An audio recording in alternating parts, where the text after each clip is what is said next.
And hello to you all lovely people on the Twitch chat. I'm JefuDaMon, and this is a blob of Blabs about, which is a fairly uh, new concept with me because I'm not a huge uh, podcaster type on Twitch at least, but I am talking about button mashing games with Mixed Martial Ari, who is more uh, more of a button masher guy than I am. Hello, everybody.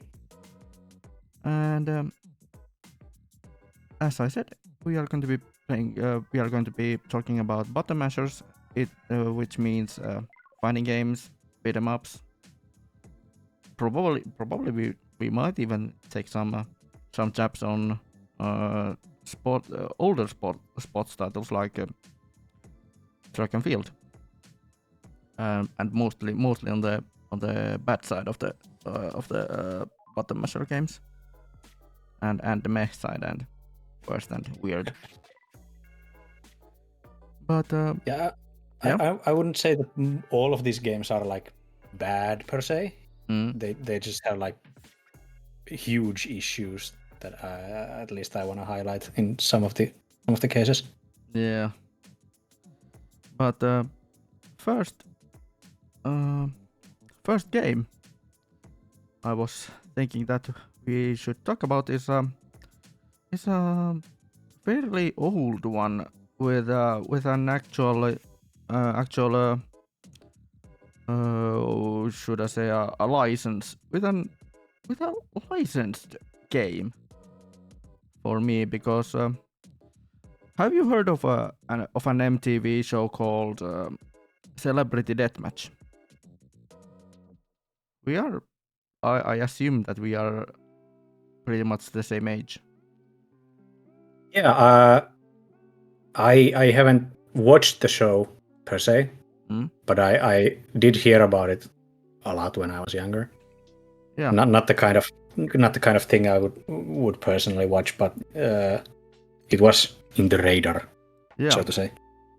And I was thinking that we should actually check the intro video for the show because oh my god, this is a doozy, and this is one of the more fun kind of we are talking about like a wrestling kind of show with claymation characters fighting to the death, which is Yeah, the idea for the show is like really fun, super interesting. I do personally like claymation quite a lot. It's one of my like personal favorite animation styles. But I don't know how well something like this like translates to an actual video game. Well, we can actually watch that. How does it translate into a video game? Because I have seen a few versions of this. Because there's a PS2 version and a PS1 version of this, and I chose the PS1 version because it's the worst one of the two. And oh Okay. my god, it looks horrible. And we don't even need to see the need to hear or see the sounds of the game, because we can already tell in when we are seeing like this how bad this looks and how clunky it looks. Oh my god, like what is this? You would say that when you see it, when you are talking about fighting games about with celebrities with clay versions of known celebrities, what does it bring to your mind? Not this. Yeah, not this. Definitely not this. And I don't get it. Like the like art of claymation gives you so much freedom in like what to do with the characters. yeah, And they decided to go with the most bland animations. And to top it off, this game is probably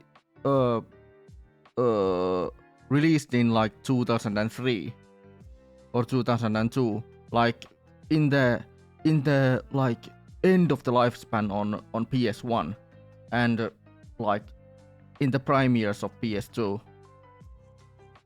Okay. And like 2003, so it's the year like fucking Knights of the Old Republic came out. Yeah, the same year, and like more, and some of the more better fighting games like freaking Tekken 4. Yeah, definitely. And then we get this really cheap ass looking fighting game with an actually pretty decent license, because Celebrity Deathmatch is like a childhood show for me, because when I was like 9-10 years old, maybe 11 years old, this show was on MTV pretty much all the time, and when I stumbled upon this first time, it was around when I was like 8 or 9 years old, and I was like, this looks pretty interesting, and I saw that this has a video game. I was like, should I? Like I begged from my parents to buy this, but they never did, and I'm actually relieved that they didn't, because this looks horrible, and I'm like, oh my god, I have my experiences, or oh my god, my folks were how could you say, when you are in distance, or like in hindsight, they were like,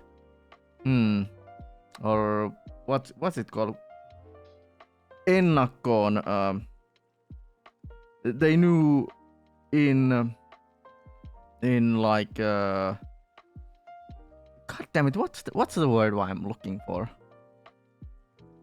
They knew it in they had the foresight that yeah, this is not going to be a good, and this doesn't look like a quality game. Yeah, definitely. I'm just like wondering, was this in the like back end of the era that MTV was producing the show? Like, had the show run its course already? So did they just give the license away for fairly cheap to make like a few bucks out of the show after it was done already, or? I don't really know about the backgrounds and why the game, why this show was even done. I mean, why even this game was done, because the show, it probably was ended. It was probably done when this game was released. And I remember that this game, this show had a reboot on like around 2005 or 2006 on the MTV2 channel, which was like a secondary channel for MTV, which aired music programs and such, and they had this and they had more experimental television programs on the channel, something like animation shows and such, and one of them was the reboot of Celebrity Deathmatch, which I also watched when the main MTV channel aired it here in Finland. I found it. It's the 4th season of Celebrity Deathmatch came out in 2002. Yeah. Or like ended. Last release was June 6th on 2002. So I think this was like a last ditch effort to make a few bucks out of the series after it had already like ended, and then they decided to bring it back in 2006. Yeah, and the remake or the reboot season of the show, it wasn't that good. It wasn't that good because I remember that this one episode of the show where they had this time machine thing that Okay. they brought dead celebrities to the mix. That's And the whole gimmick of the episode was that every celebrity there was like already dead, and that's kind of a bad look. yeah, and especially I remember that this one more of a like was like an old comedy actor, Chris Farley, like when like I remember the match. It was the opening match of the episode, and it was like he got to the ring, he died. He like then the time machine or the resurrection machine was like, yeah, we need to we need to resurrect him again. Then he resurrected again. The same shit happens. It went on many times. It went on many times on that episode. I was like, oh my god, this is so bad. Oh my god. Just like intentionally trying to be like shocking. Yeah. At that point. And not in no way respectful to the characters that they use or the likenesses that they use. Yeah, and well, I can say that like I was like a fan of the show in this in quote unquote fan of the show because I really watched the show, but I didn't get it first when I was like but when I was a wrestling fan around at the end of 2004, a bit before I started watching anime, then I actually understood the show, understood the gist of Celebrity Deathmatch, because it was kind of a parody of wrestling shows, but done in animation or done in claymation with this deathmatch kind of a vibe, or with the intention of doing mockery on celebrities of that time. Yeah, and I've never been like a huge wrestling guy, so I'm not entirely sure on how like faithfully they do wrestling in the show, because the game definitely doesn't look like wrestling at all. Yeah, it's not just like really like clunky looking kickboxing, I guess. Yeah, and actually in the 90s when Celebrity Deathmatch was on its prime, they had a cameo, like a recurring cameo of this one of Stone Cold Steve Austin, one of the most known guys of that era of wrestling.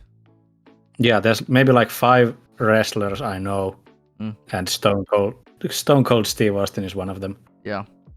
Other than that, like, well, John Cena, The Rock, Yeah. Undertaker, and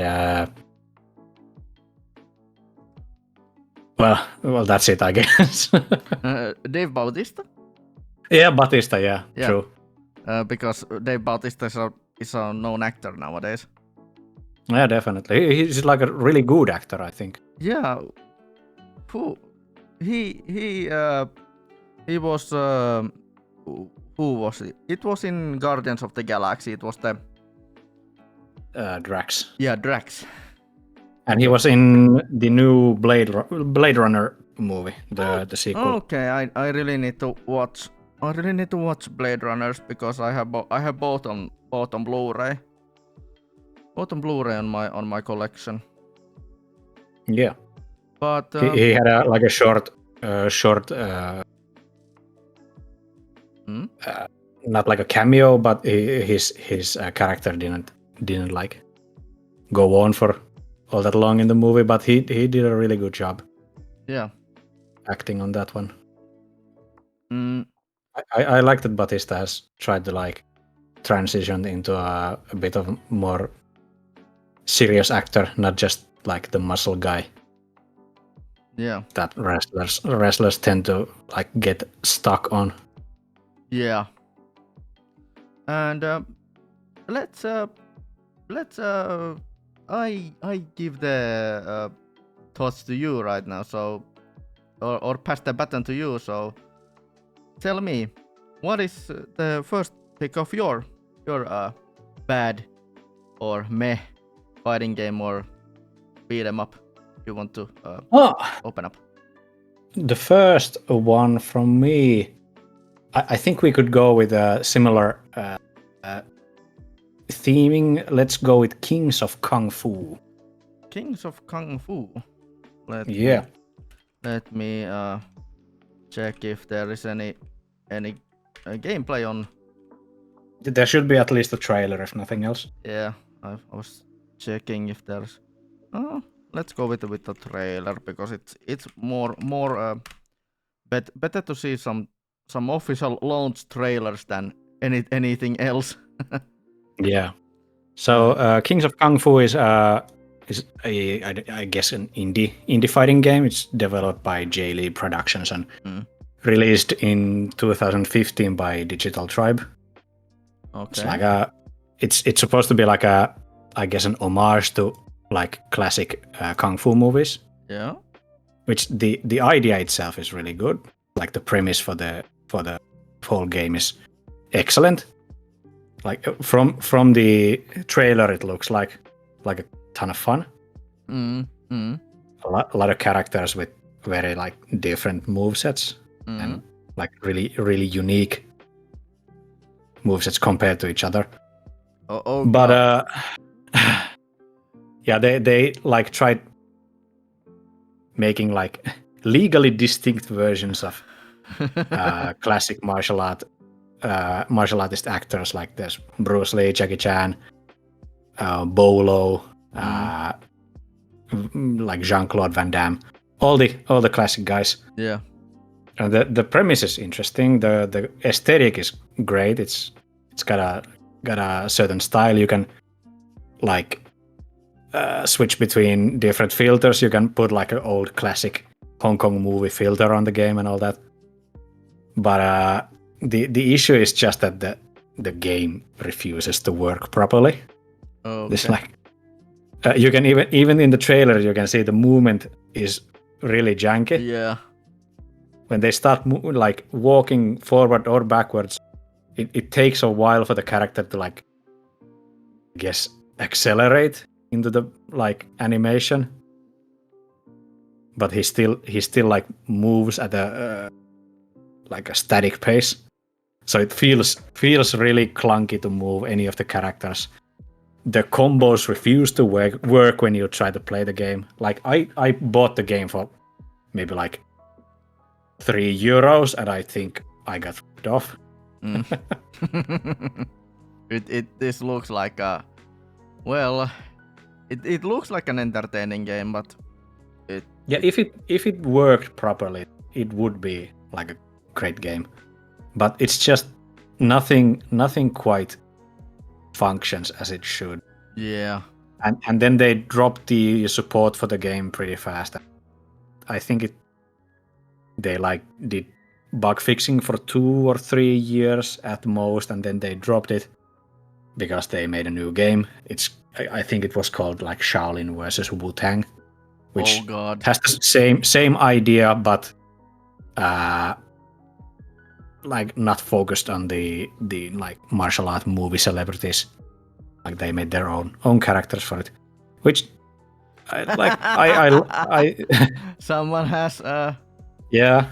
They made a second one. Cool. Oh my fun. god. And apparently they still did use the celebrity likenesses. Never mind. Oh boy. About celebrity likenesses or at least character likenesses.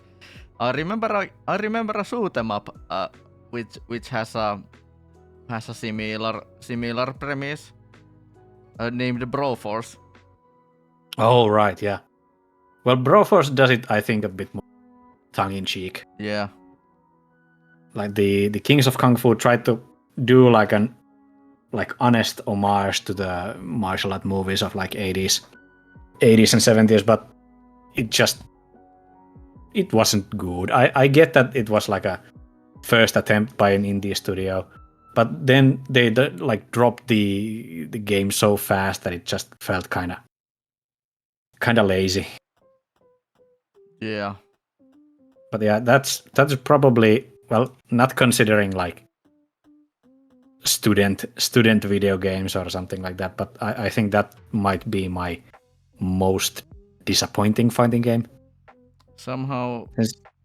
I can actually relate, and I can actually like name drop a game that was pretty similar like this. It was it's a Steam game as well. It was like this game called Kickbeat.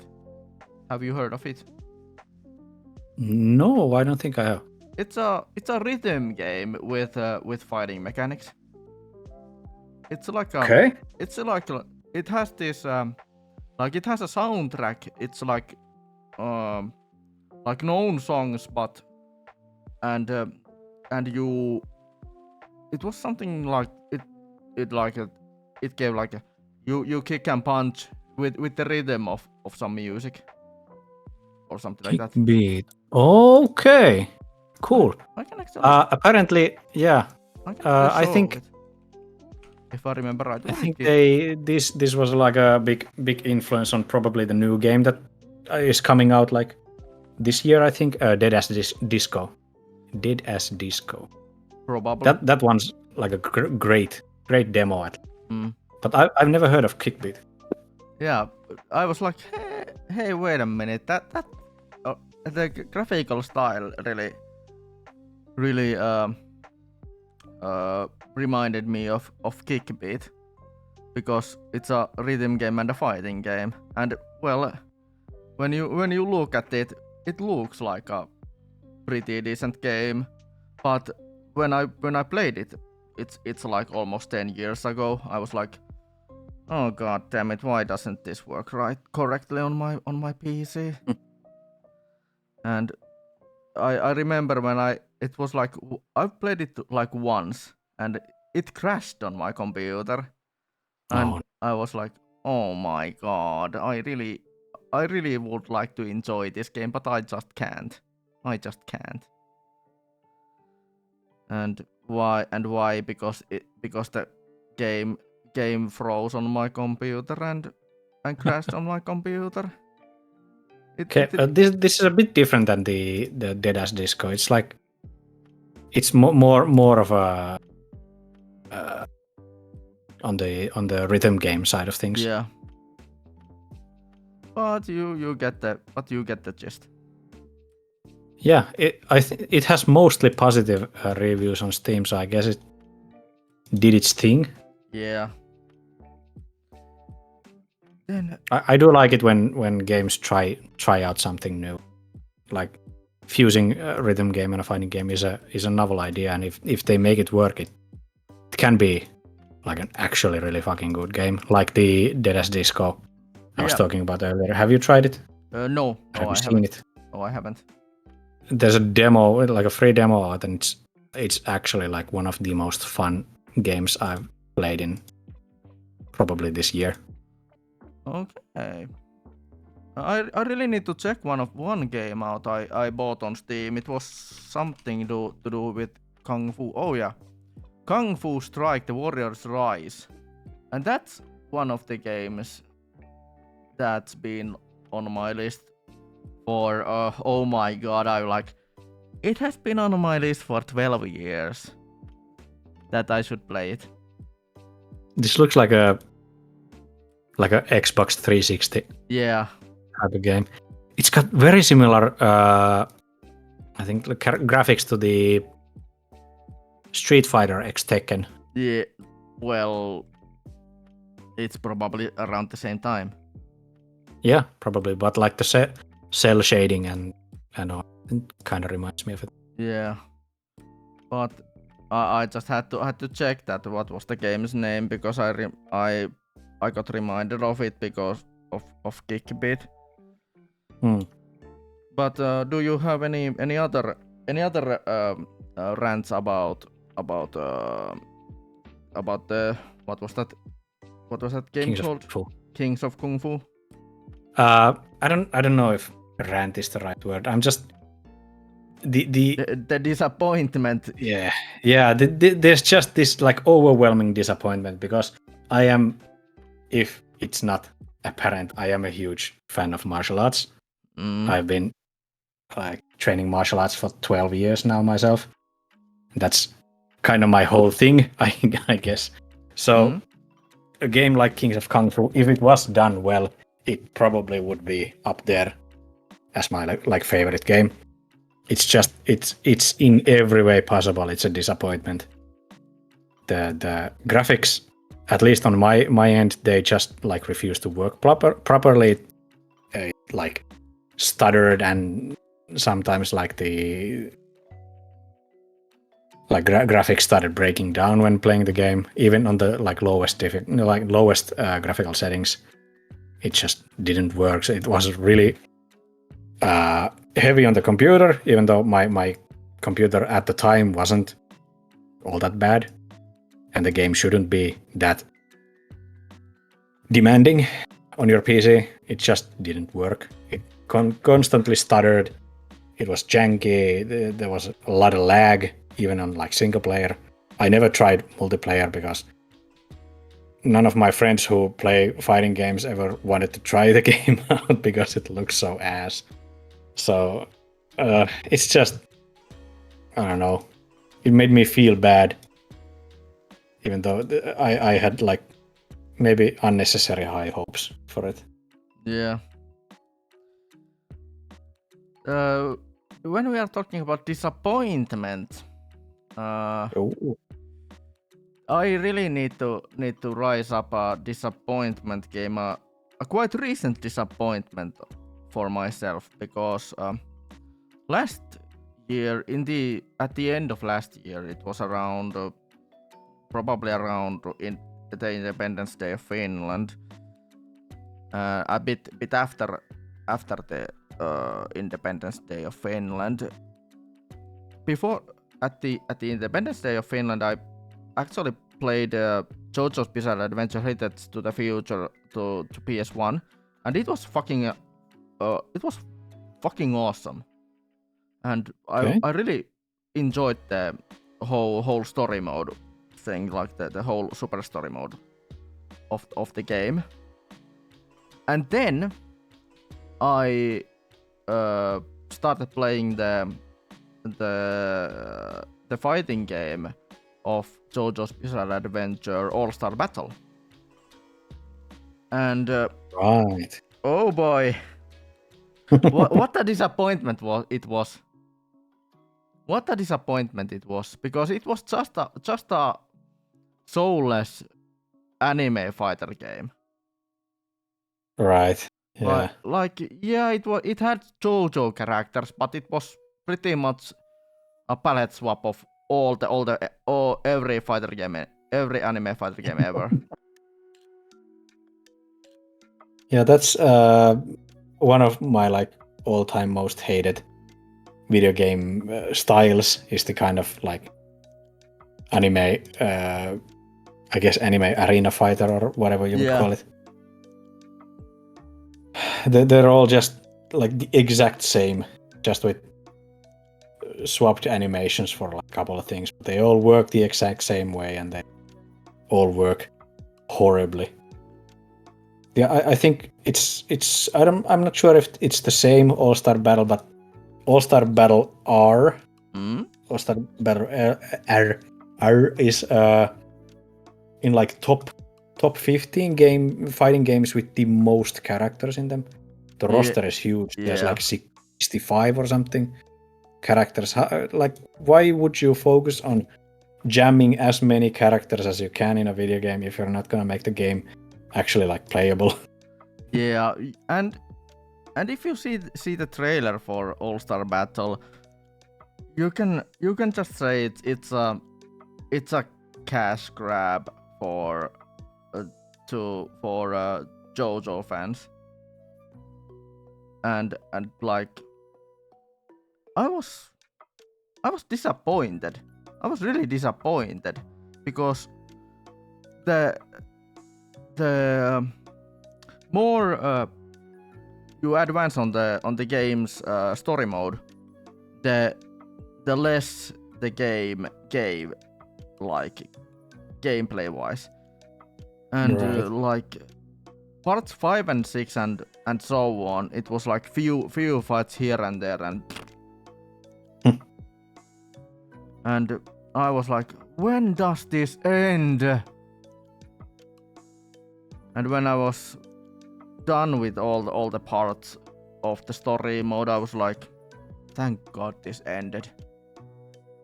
I was really disappointed with the whole story thing on that game, because well, it was a soulless anime fighter. Right. But I have to raise my hand for an error, because I haven't watched JoJo that much. I watched like the first story, or at least the first Okay, part. yeah. Phantom Blood. I've seen Phantom Blood and I started Battle Tendency, but that kind of fizzled out. I didn't have the energy or time to watch it. I think JoJo is the kind of series that really like demands your attention. Yeah, probably. Yeah. And I've heard many people say that it's a good show. Yeah, same. But like you talked about disappointment, I think JoJo has given out a couple more disappointments in a like really short span, because I heard just like I think yesterday that there's gonna be like a new live action Kishibe Rohan movie, like a spin-off of JoJo. Oof. And the entire soundtrack for the movie is composed with AI. Oh my god. And they tried to make that like a selling point on the movie. Oh. Even though you like shouldn't. You just should not. Araki himself like has said many times that he dislikes the use of AI immensely, and he's a huge like classical rock fan. So making an entire Kishibe Rohan movie with AI music is just like a spit in the face of the original creator. Yeah, and you pretty much piss on Araki's face with that fact. That's like I don't know what they were thinking with it. Is it like some AI tech bro in the like, higher up decided on this and didn't like ask anyone what kind of movie they're making or what the hell happened there? But that's just actually sad. Yeah. Oh boy. Yeah, well, at least we don't have to watch the movie. At least. And if anyone in the chat has any kind of you have any weird fighting game experiences or beat 'em up game experiences, let us know. Because yeah, definitely give us a shout. We'll see. Yeah, and we'll what see. kind of thing it is. Yeah. And have you heard of this game series named Kunio-kun? Oh yeah, it's the one that the River City Girls is a spin-off of. Yeah. Yeah. Or it's actually the part of the franchise. Yeah. And isn't it like River City Ransom was the first one that got translated into English? Nope, because the first game that featured River City characters or Kunio-kun characters was called Renegade on NES. Oh, and I haven't seen that. We can actually watch some real gameplay footage of it, and it looks well. pretty shitty. This doesn't look like what you would think Kunio-kun game looks like. I guess they were kind of like finding their footing with the series at this point. This looks like a really bad like an Action 52 game. Yeah, kind of. But I mean, it's not like the gameplay isn't the worst, like beat 'em up wise. But to be fair, most NES beat 'em ups were pretty much the same anyway. Yeah. You can't divert from the style all that much with the NES hardware. They all look pretty much the same. Yeah. The only thing you can like really change is the animations for the moves, but even then you can't give the moves too many frames. Yeah. That just takes away from everything else but you could do with the game. But oh my god, I really just don't like the the look of the game, because when I think about Reversity games, the characters are more chibi, like when it doesn't like if I just saw this game by itself, I wouldn't think it's a part of the Kunio-kun series. Yeah. And I can say that when I was like a 4 years old kid, I actually saw this game on my friend's house who had this a Famiclone console, which had these 101 cards. And classic one of the games was probably this, because now when I watch the gameplay, I'm like, hey, wait a fucking minute, I've seen this before. And I've actually played this before, because it's the same game.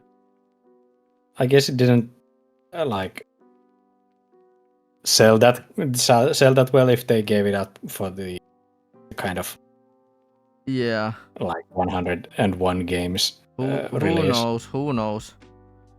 And because the 101 cards are well pirated, so right.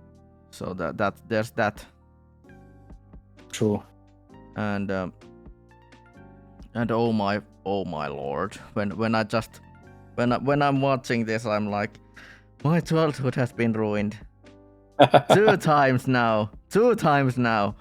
Oh, Celebrity Deathmatch and Renegade. Oh my god. my childhood has been ruined. Have you played like a lot of the Kunio-kun series? Yes, because I have played like my first actual Reversity game experience was probably this Renegade, or well, the most known one in the West, Nintendo World Cup. Do you know Nintendo World Cup, the football game? Yeah. Oh right, it's like a part of the techno Kunio-kun series. Yeah, Technos Kunio-kun series. I mean this game. This game. If you have probably seen this. I've seen. I've tried it at some point. I'd never had like a NES myself, but I had a friend who had some of the games, and I think I played Nintendo World Cup a couple times. And like now that you say it, you can definitely see it's a part of the Kunio-kun series. Yeah, and this was like the first actual experience for me on Kunio-kun, and oh my god, this is an amazing game. This is an amazing game. And didn't they do like a couple more sports games for the Kunio-kun series? I think there was like a baseball at least. Yeah, but and a hockey game as well. Oh, Okay. But they released it in Japan. But I don't think they released all that many of the sports games in like outside of Japan. Yeah, most of the Kunio-kun sports games are Japan only. At least the ones on NES. Yeah, apparently there's this soccer game. Then there's Nekketsu Street Basket and Hockey Club. So there's basketball and hockey, and the dodgeball. Okay. Yeah, if I remember right, this soccer game was like a reskin of the dodgeball game. Yeah, there's two dodgeball games. There's the Nekketsu Koko Dodgeball Boo and Nekketsu Koko Dodgeball Boo Soccerhen. Yeah. This was a reskin of the soccer. Yeah, and then there's this Crash and the Boys Street Challenge, which was actually released in USA. Okay. And it's a quite a good looking game. It's a sports title as well. And this looks. Oh, this is the track and field game. Yeah, the track and field like game. Yeah. And after that, it has been it's probably the PC release of Super Sports Challenge or River City Super Sports Challenge, which I played, and it's a fantastic game as well. Yeah, I haven't played all that many of the Kunio-kun series. I've played River City Girls, the first one, and that was super fun. Yeah, it's really fun. It's really fun. And then I've tried, I think, River City Ransom Underground, was it? Yeah. Yeah, because there's a character I last year on my top video game boxers tier list, I ranked pretty high. Okay. I did a tier list on every single boxing character I could find in like video games. And the Paul from River City Ransom Underground had a like super good, like well animated moveset for like a boxing character. Yeah. I really liked it, and I've tried it at least once at some point, the game itself. But we can just agree that most of the River City games are really good. Yeah, definitely. Because these look really decent ones, and they feel really decent ones. And I actually own a Japanese copy of Kunio-kun on Game Boy. Oh, cool. And the game is that the Game Boy game. It's a really odd one because it has a Western release, but the game itself is but the characters aren't from Kunio-kun. The characters of the Western release of that game is from Double Dragon. Weird. Yeah. But yeah, the Double Dragon series, isn't that like canonically part of Kunio-kun in some way? No. Because in River City Girls 1 and 2, there's the Marian from Double Dragon. Yeah, but it's probably the Sakura Kasugano of like Street Fighter wise, and like Capcom's or Technos' Sakura Kasugano style character that appears on other games of the same developer. And I have like a hunch of that, like it's probably the same, has the same treatment like one. Yeah, might be. like one of my favorite games of all time. Which I could say that it's a guilty pleasure that I really enjoy the game, but it looks so fucking bad. And I assume you have heard of Justice High School or Project Justice series. It sounds familiar. The Western name of the first game is called Rival Schools. Oh right, yeah, Rivals. Oh, I have. Like Rival Schools is one of my favorite games of all time, and Wow. and I could say that it's a guilty pleasure of mine because the game looks so freaking horrible, being like a really early 3D graphics.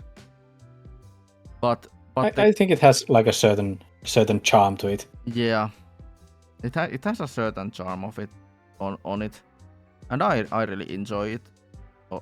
Yeah. And I really enjoy the game. Yeah, the character Bowman Delgado from Rival Schools was also on my boxing tier list. Oh and boy. He ranked fairly low because I found like a moveset video of him from a YouTuber. Mm. And like the second strike he throws is a kick. I'm like, oh, that's not boxing. Yeah. The like animations are really well made. The game looks like fun, but it's just like unfortunately ranked pretty low because of I was making a video on like a stream on boxing characters, and if you start throwing like high spinning kicks, that's not boxing anymore. Yeah, that's not boxing. But and also hello to Geossi. I just Hello, noticed that Geo. Geo had appeared on the chat. Yeah, Geo's my mod. Yeah, I have seen that. He's a mod of yours. Yeah. And I was thinking that what was that one game I was thinking about when I was thinking about disappointments, because we are about talking about disappointments here. Yeah, I have one on your list. Well, two on the list we procured that. It's quite the disappointments to myself at least. Yeah, and if we are talking about real disappointments, I really have to note this. This is like it's an okay game, but oh my god, the toteutus, like the presentation of the game, it's so bad. It's just Okay. it doesn't feel like, and it feels like, yeah, this is an okay game, but I don't really enjoy this. And the game I'm talking about is Destrega. Have you heard of Destrega? No, I don't think I have. Destrega. PS1. Doesn't ring a bell. If you see the game, you will say that you have seen like every single nowadays a modern anime fighting game has taken some form of inspiration of it, of the game. Let's see.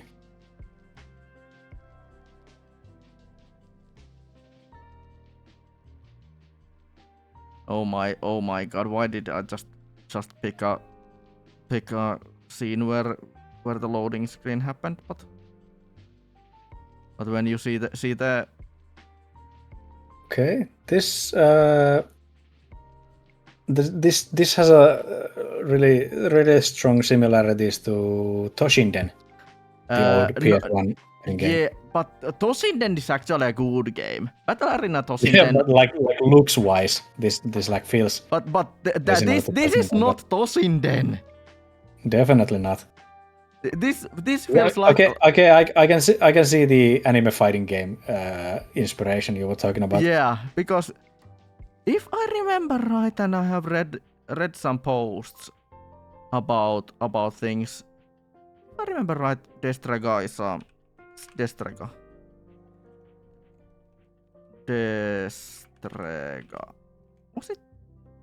Was Destraga? Yeah, it's a Koei game. So those Oh. yeah, being the first being Dynasty. Oh my god. I remember that it had something to do with Dynasty Warriors.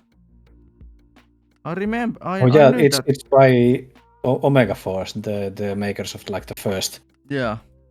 How many Dynasty Warriors? Like 9 Dynasty Warriors. Yeah.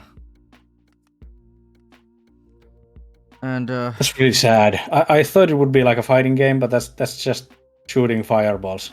yeah, it's very Dragon Ball like.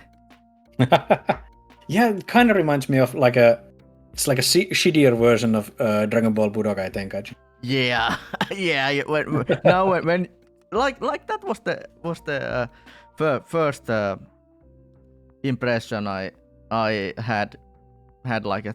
Hey, wait a minute! I've played this before. Isn't this like similar to Dragon Ball Z Budokai Tenkaichi? But yeah, Budokai Tenkaichis are like good games. Yeah, and those are like I would probably rank them as one of the best I've played. At least anime fighter wise. Yeah, like in terms of like anime spin-off like fighting games. Yeah. Budokai Tenkaichi is definitely up there as like the better ones. Yeah. Gio said DMC2 of fighting games. Yes. Definitely. This is the exact same feeling, like how DMC2 made. The game looks bland.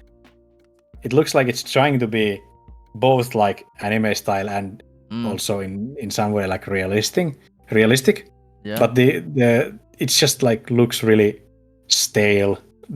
It's too brown and just like kind of boring to look at.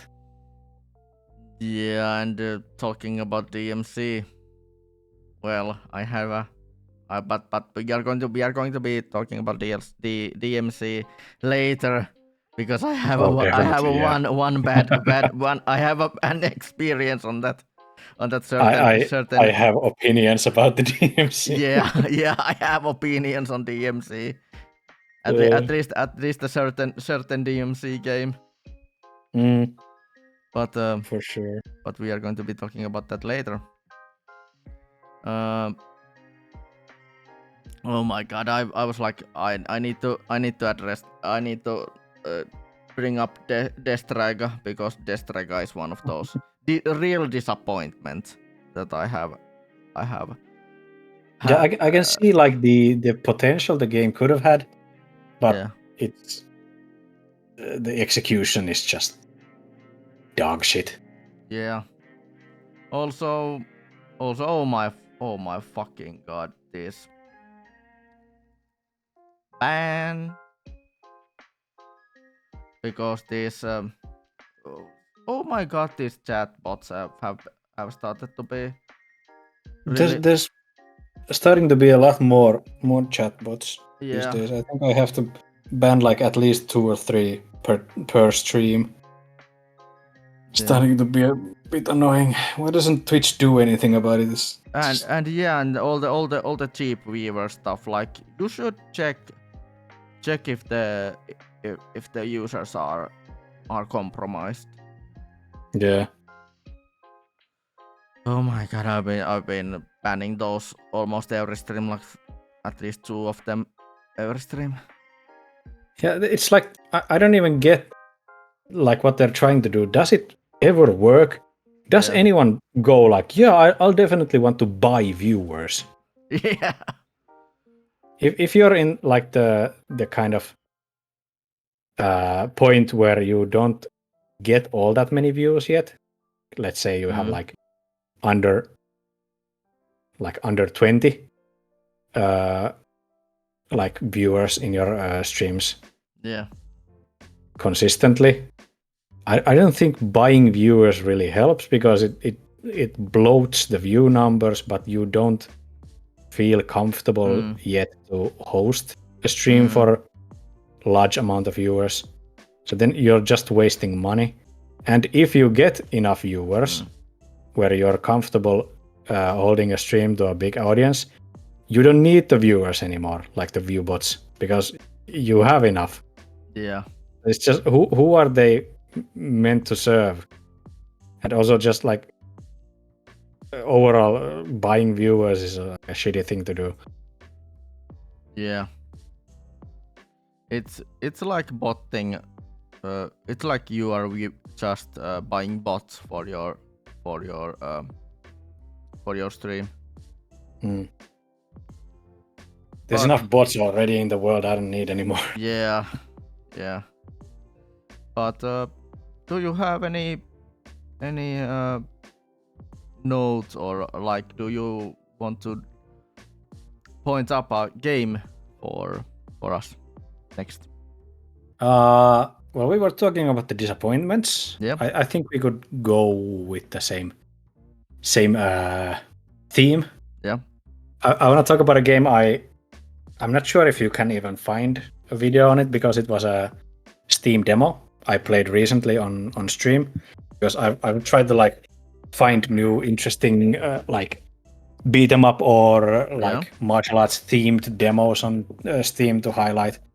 I did a video on YouTube like highlighting three interesting like beat 'em up games, and I found this one called Son of the Dragon King, which looked like a kind of a fun-ish idea.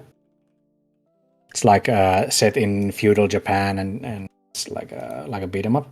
But everything about the game is a disappointment in some way. Yeah, you can't even find videos on it. It's not released yet, but no.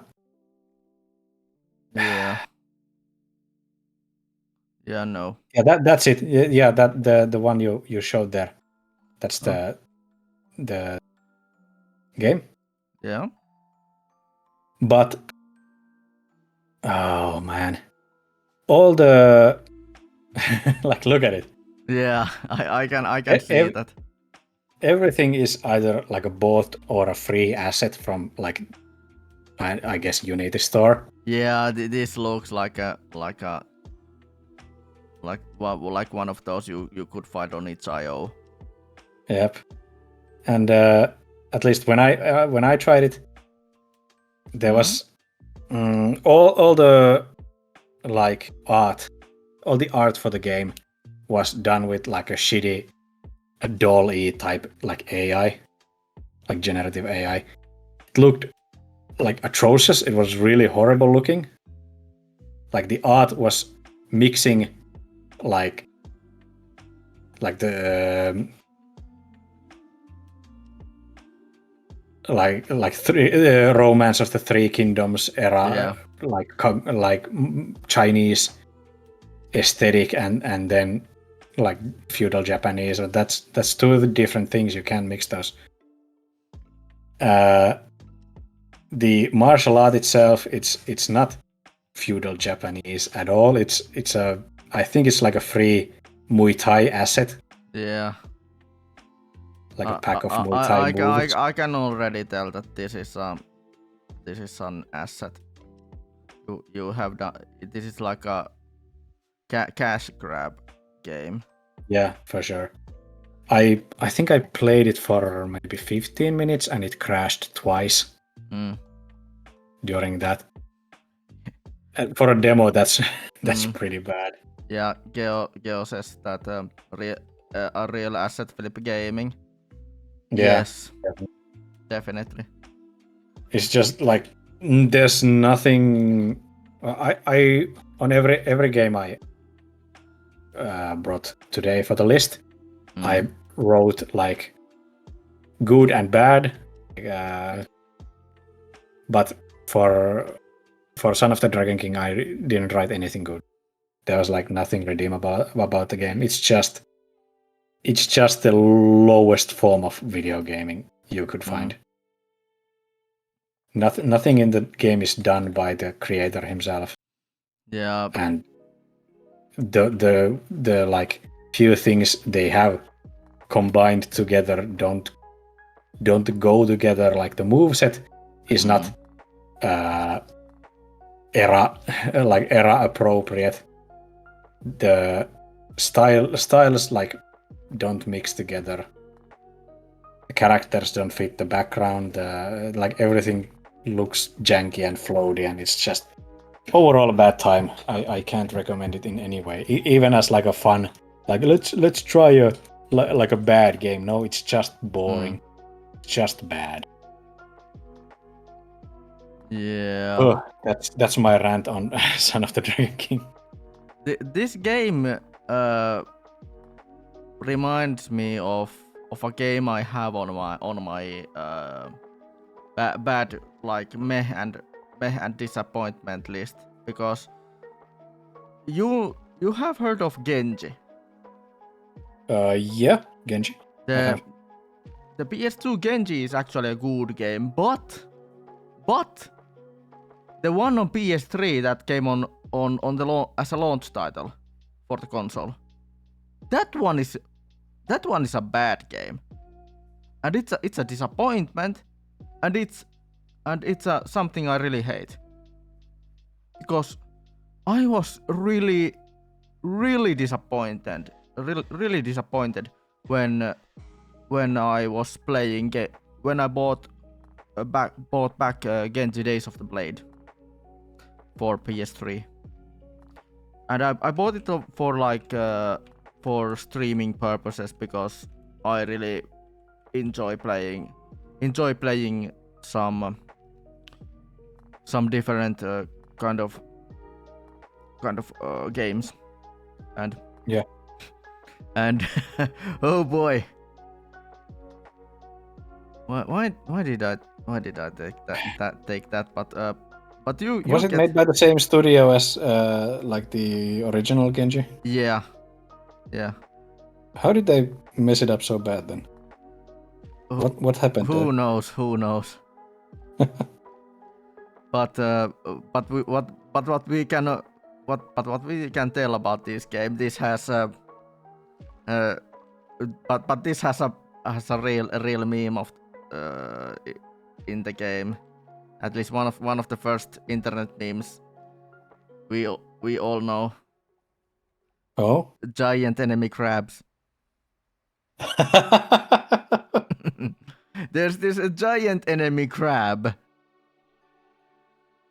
Oh no. But yeah, this game, oh my freaking god. I remember I bought this first time I was like 18 years old. I was like, this feels bad. This feels really bad.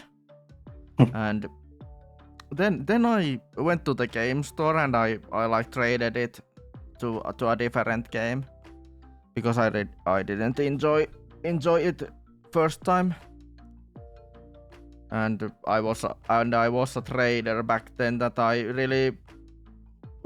really like traded a lot of games, and traded it into another game that was probably a better game or a disappointment, who knows. But I remember that when I traded Genji to some game, I don't remember what game it was. It was like something like Little Big Planet 2 or something like that I traded for. I probably traded Little Big Planet 2 and some other game for Genji Days of the Blade, Kane and Lynch 2 Dog Days, and was the third one was it, what game was it? But I remember trading 3 games. I remember that I got like 3 games. Right. But isn't Kane and Lynch 2 like, I remember it being like a really ugly game. Yeah, but it's a guilty pleasure. It's a guilty pleasure. Yeah, I can see that. It's It's like a really gritty and nasty looking game. Yeah, but it's fun. It's fun. It's fun with friends. But yeah, Genji is it's nasty on purpose. Yeah, and I remember that Kane and Lynch, the first game at least, it's like a nasty game as well. I remember seeing some videos about Kane and Lynch like years ago, and I think like the gameplay looked like you're a cameraman following like an active shooter situation almost. And like when you shoot people, like the blood splatters on the camera itself, and I don't know, it looked really visceral. Yeah, I remember it as well. But I haven't played Kane and Lynch games like in many years.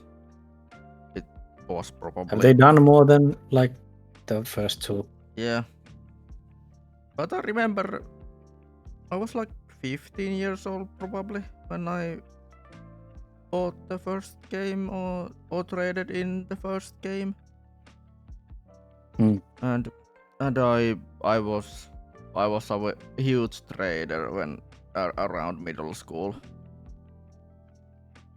And the later part of elementary school. That I really because you don't have that much money to really trade games in a game store. Nowadays, that's not possible. That's like one of the downsides of everything going digital. I did enjoy like physical game collecting, I guess. Yeah. Back in the day. Me too. And the fact that you could like share your games with your friends and all that. The meme video with sharing games with friends, physical media. Yeah. That like you want to try this, and it was it the PS4 video with like it was around PS4 days when I think so. That meme video came,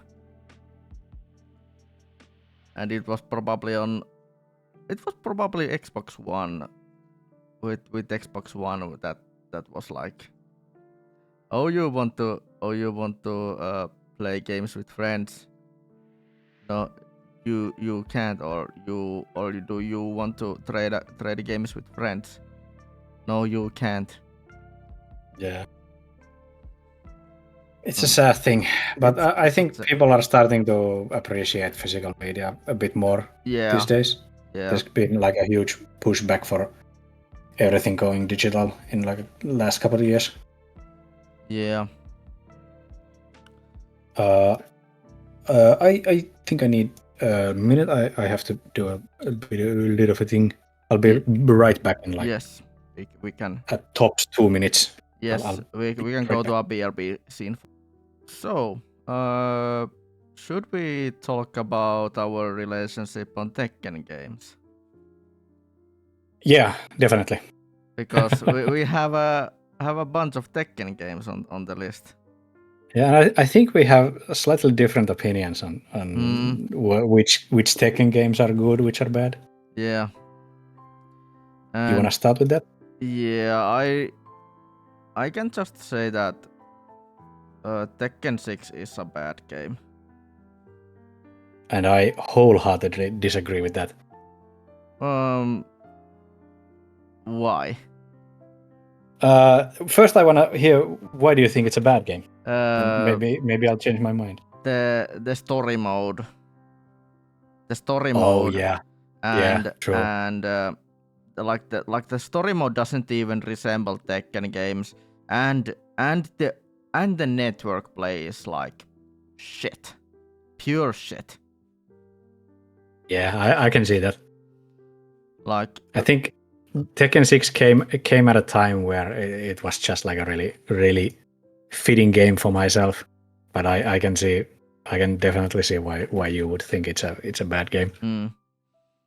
Though if I remember right, I have it on my shelf at the moment as well. But I have, if I remember right. But I haven't traded it out of my shelf. But we say that everyone has a shame game in their shelf. or many shame games on their shelves.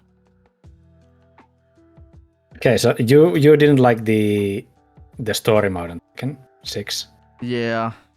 How about like just we can actually show some footage of the yeah. Tekken 6 story mode, because oh my freaking god, the story mode, like it was like a big ass or like a longer version of the Tekken Force mode. Yeah, I think that's what kind of drew people into it. Originally, it wasn't executed as well as like Tekken Force was in Tekken 3 and 4. Yeah. And even in Tekken 5, the what was the Devil Within mode? Devil Within, yeah, that was like a better version of what the Tekken 6 story mode tried to be. Yeah. And hello to Yara. Hello.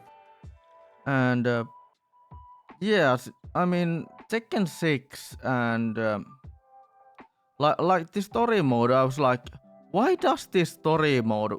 Why is this so freaking long? Like, this is a Tekken game. I want a real fighting game. This is not what I expected Tekken to be. I'm gonna be honest. I never played through this story mode. I played it with maybe like half of the way with one character. I think. I played it through and I was like, when does this end? The arcade mode for Tekken 6, I think that was really fun, other than the final boss, because that was like actual dog ass. I think Azazel is one of the worst boss fights in Tekken history. Yeah. I mean the arcade mode is probably better than this actual story mode, because I usually try to enjoy all the story modes in fighting games, even if they are dog shit mainly. And Gio says, what the fuck is this? It looks like a fucking PS2 Mortal Kombat story mode. Yeah. We'll get to Mortal Kombat at some point too. yeah, we are going to go. We are definitely gonna get something to talk about Mortal Kombat, and I have opinions on Mortal Kombat as well.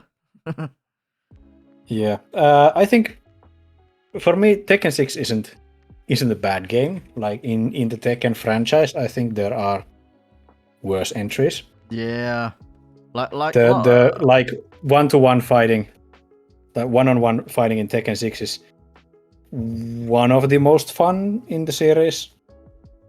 Yeah, but like it's like everything else about the game is kind of dumb.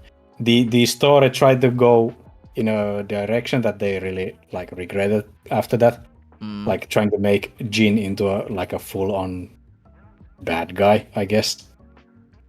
Because if I've understood correctly, the idea for the game series was that at this point,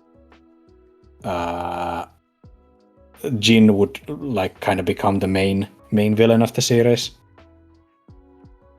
and Lars was supposed to be like the next good guy.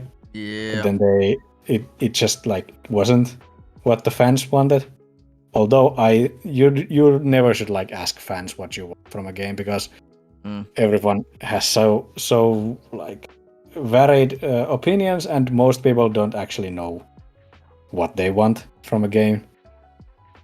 And Anyway. why do you do make a like almost a 6 hour mode of Tekken Force? Why? Yeah, This is a fighting game. This is a fighting game. We want like mainly we want to have a fighting story mode. We don't want to want a beat 'em up. The arcade version is like in every way like a better version of the story mode. Like even if you had the story mode play out like the Tekken Force kind of thing, but they bloated every like opponent's health bar when it comes closer to the end of the game. It just becomes like a slog. You really have to like grind every single opponent in the game. It's just like not fun. Yeah, I do get it why you wouldn't like Tekken 6. Talking about Tekken and net play, I have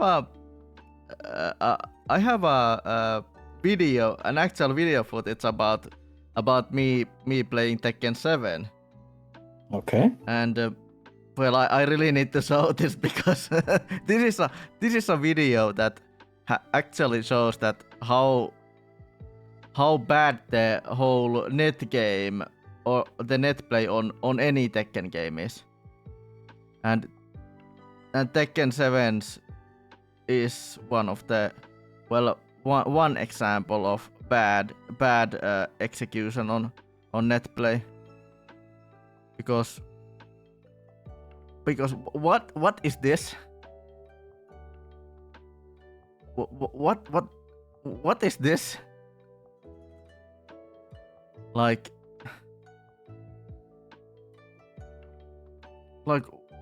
I remember when I used to play Tekken 7, plugging in the game was like a really huge issue. Yeah.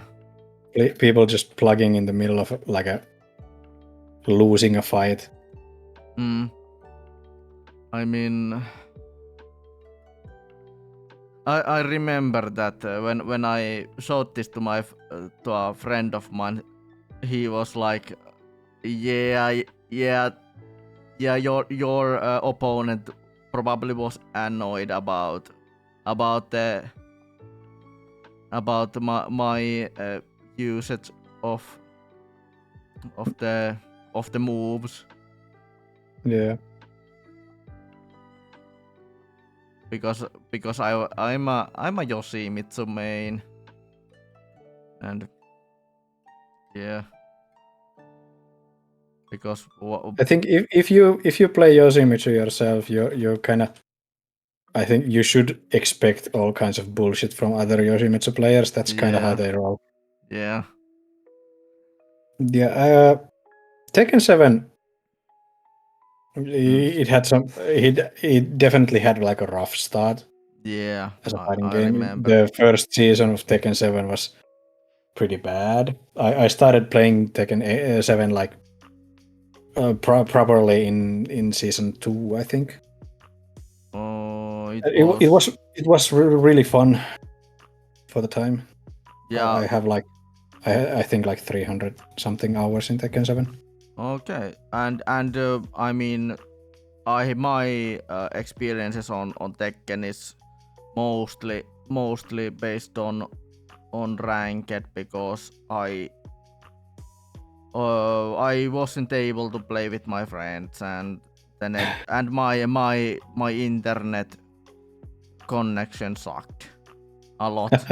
Because that's one of the reasons most of my fighting game experiences are pretty negative, because I haven't been able to play with my friends. That was definitely a first done move they did there.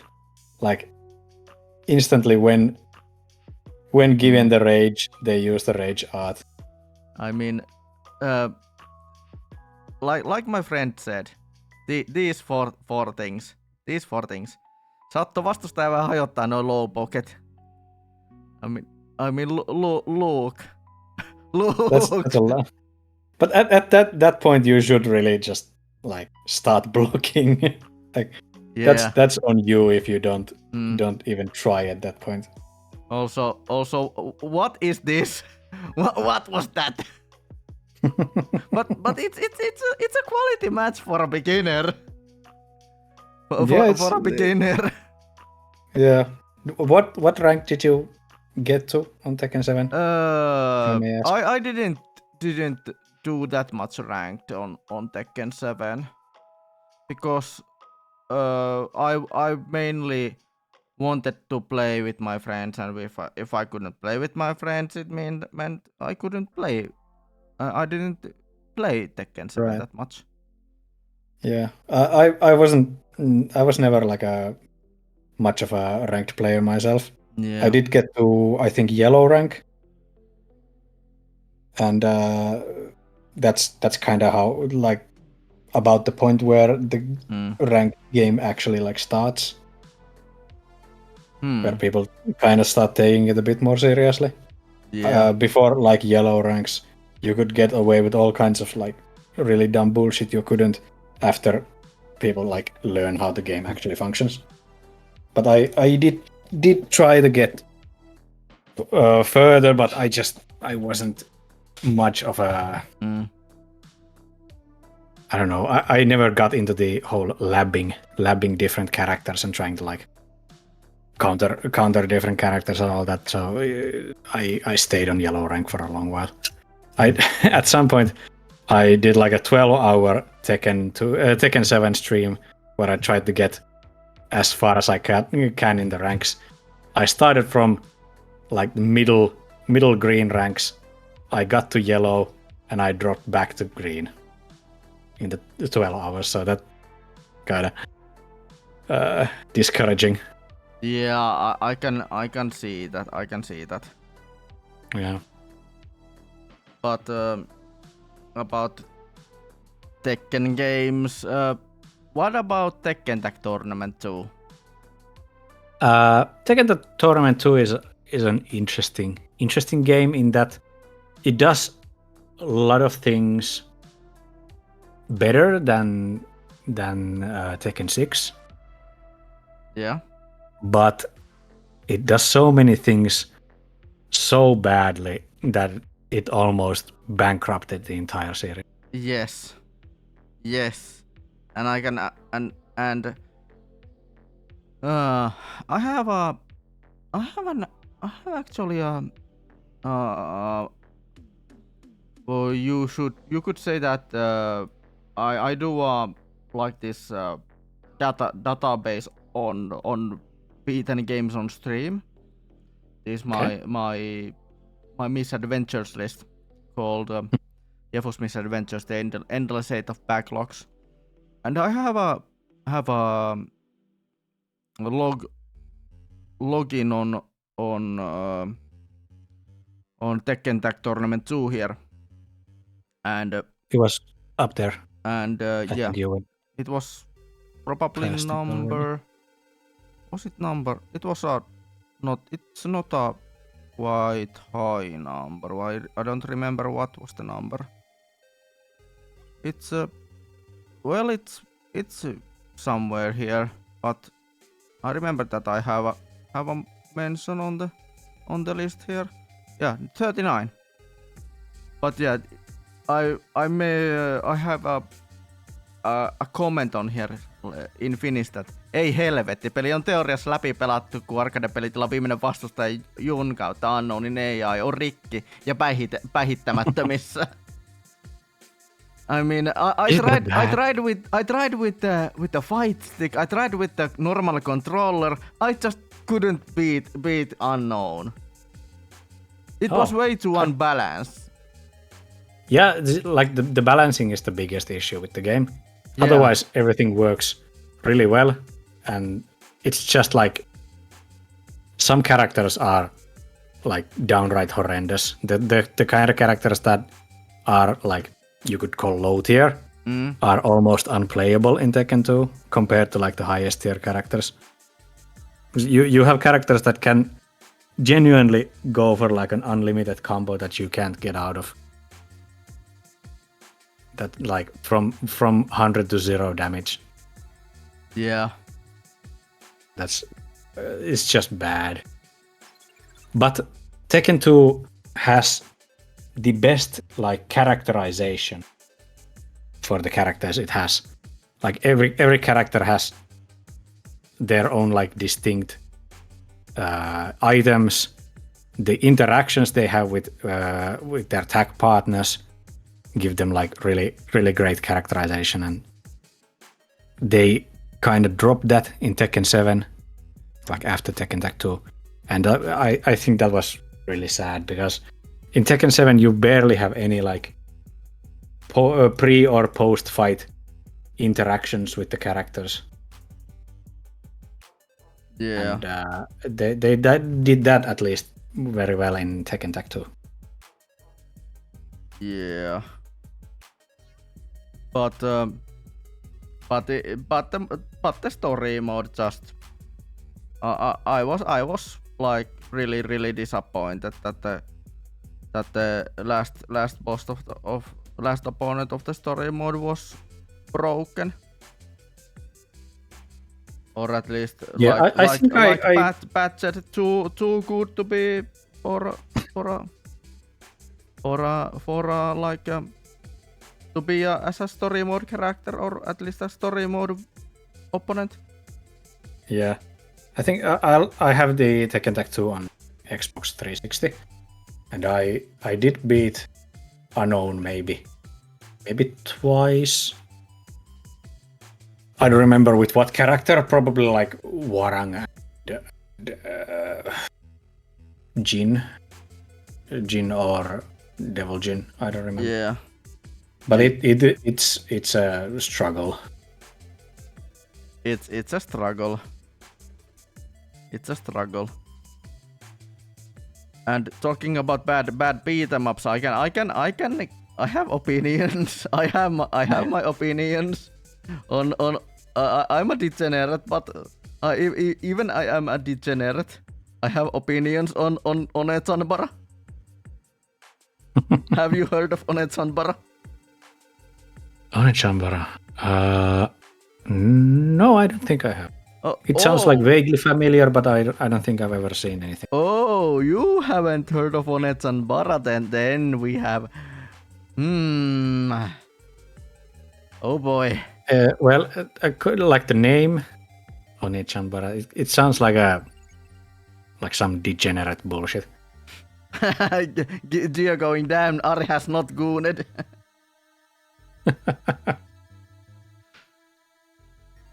Yeah. Okay. Any Onetsanbara game you have played, you have probably played all of them.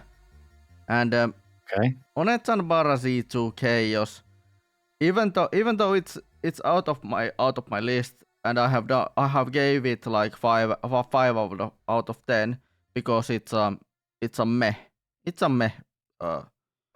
like a beat 'em up, as a beat 'em up game. It's really I think meh is like the worst kind. Like when it's not bad enough to be funny, and it's not genuinely good. It's just boring. Yeah. That's the worst. And it doesn't leave any kind of impression on you. It's just yeah, I was waste of time. I was really disappointed when I played this. This Onetsanbara Z2 Chaos. And this had like four characters to choose from, and I chose like from both. It was like two teams, like two rival teams, tagging along, and they were like, yeah, we have to do teamwork because shit has hit the fan, and I chose the shows the characters of the both teams that wasn't scantily cladded. Wasn't the scantily cladded girls of the team? They You know had what this looks like? a soul. This feels like they wanted to like make a competitor for Bayonetta. Yeah, and to think about that, Onetsu Bara games are like a really long time running series of Okay. of these beat 'em up games. It's a really long time running series of games. And like first, if I remember right, of any of the Senran Kagura games, yes I have. I have gooned a lot. And I actually have. I've seen something about the Senran Kagura games. I have a friend who has played like the Senran Kagura games, and I don't know, they just look nothing to me. Yeah, they are pretty soulless. They are just gooner bait. Okay, I like the fourth picture on Google pictures for Senran Kagura is a picture where two like girls are flying through the air and the other one is grabbing the other's boobs. Oh my. That's great. Yes. That's fun. Yes. My God. But I have played the 3DS one. It was called Senran Kagura Burst. I have played that. I have played that because it was probably the first Senran Kagura game that was released here in the West and here in the Europe. I don't think I've played that. I mean, I haven't played any of them, but I don't think I've even seen that one. Yeah. So, tell me about this game. Why do they have like bikini cowboys? Is there a reason for it, or is it just like Gooner developers? Probably Gooner developers. No. That's like here we have it all the main characters of the game. These four. This looks like this was developed by like like 14-year-olds. Yeah. Like be like what would be like the coolest?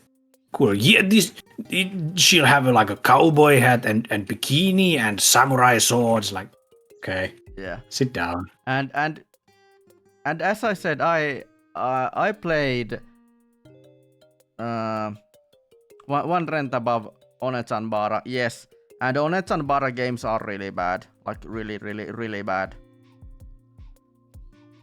And I remember when it was somewhere around 2006 probably. Yes. When this Finnish TV show, when this Finnish TV game review show Tilt TV had Onetsu Bara. Was it probably Bikini Samurai Squad?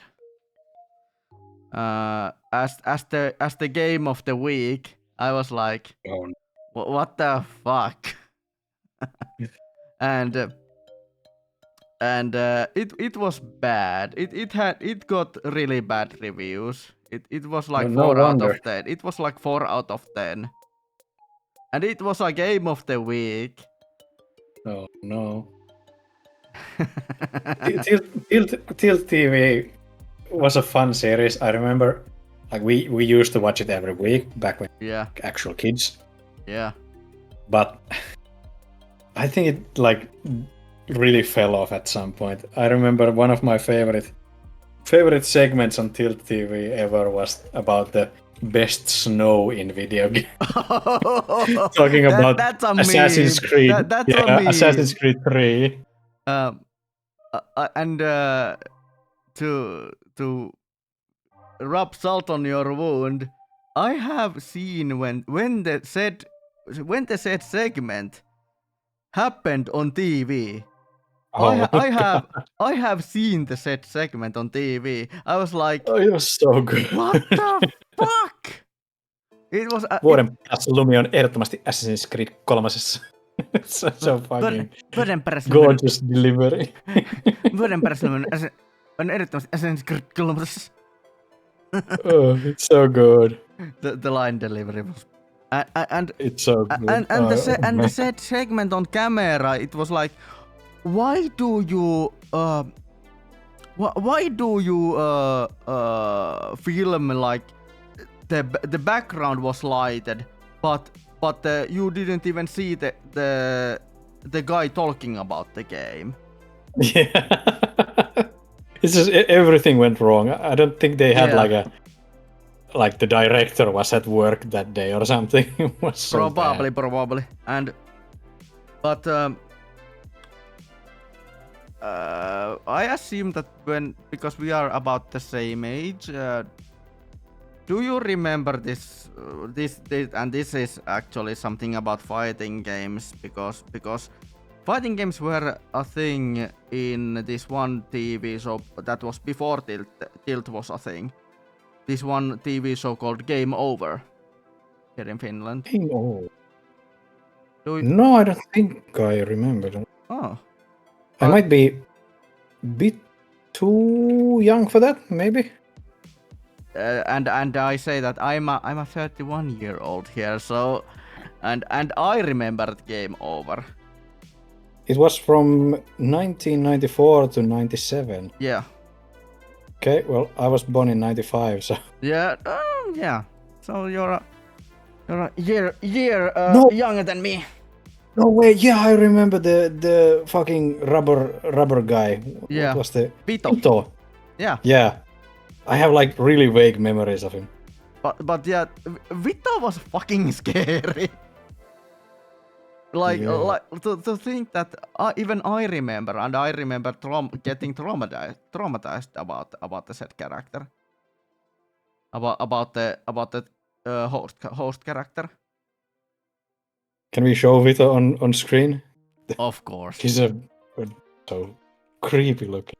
I have actually thought of doing a tribute cosplay on Vito because Game Over.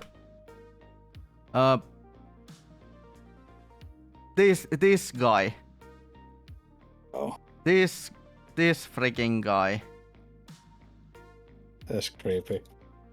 And I have thought of doing this leather jacket version of Vito. This is splitting image puppet, yeah. And I have actually interviewed the guy who invented the concept of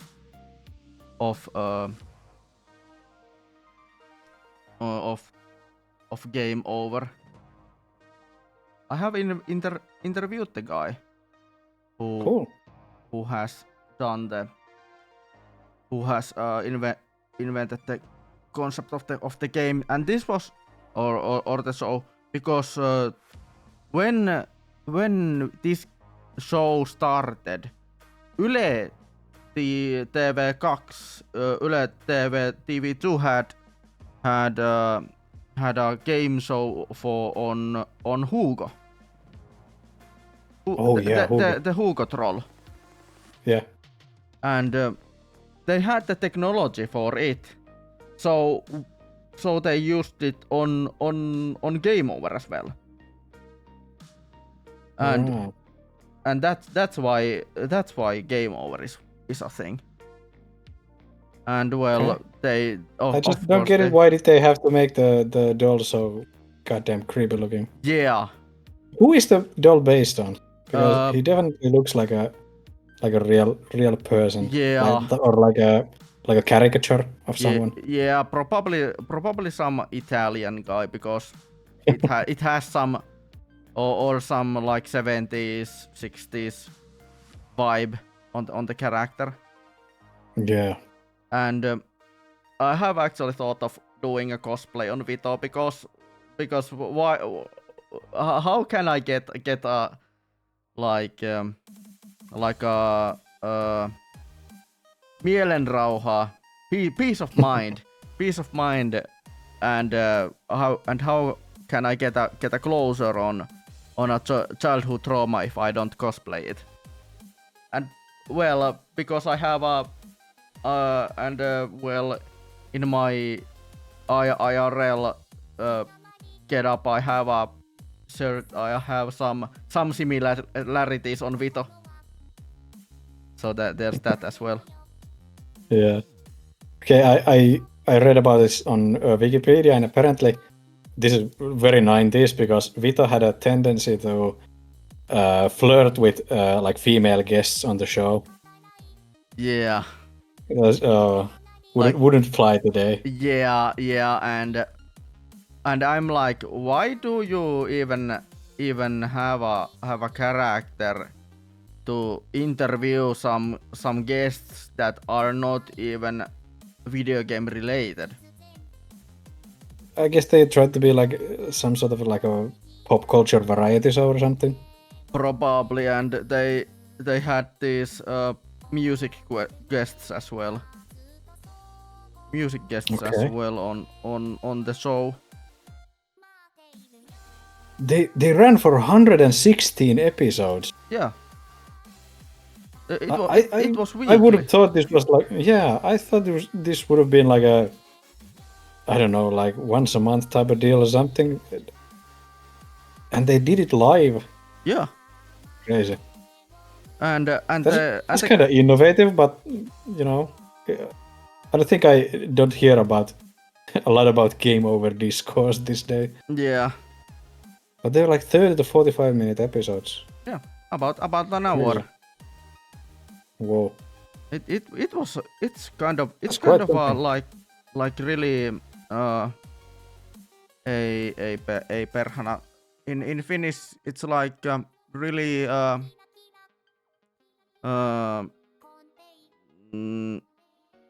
kunnianhimoinen. Yeah, really ambitious. Really ambitious project. And they actually made it look pretty good. Even though they had really so many technical difficulties because of the technology, because the whole gist of the show was this phone game thing that people could ring to the show, and maybe you would have a chance to play on the game on the show, like a game of probably like Battle Arena Toshinden or Street Fighter 2 or right, or some, or like Rayman, or what could you like what other would you throw in, but different kind of games. Okay. And that's fun.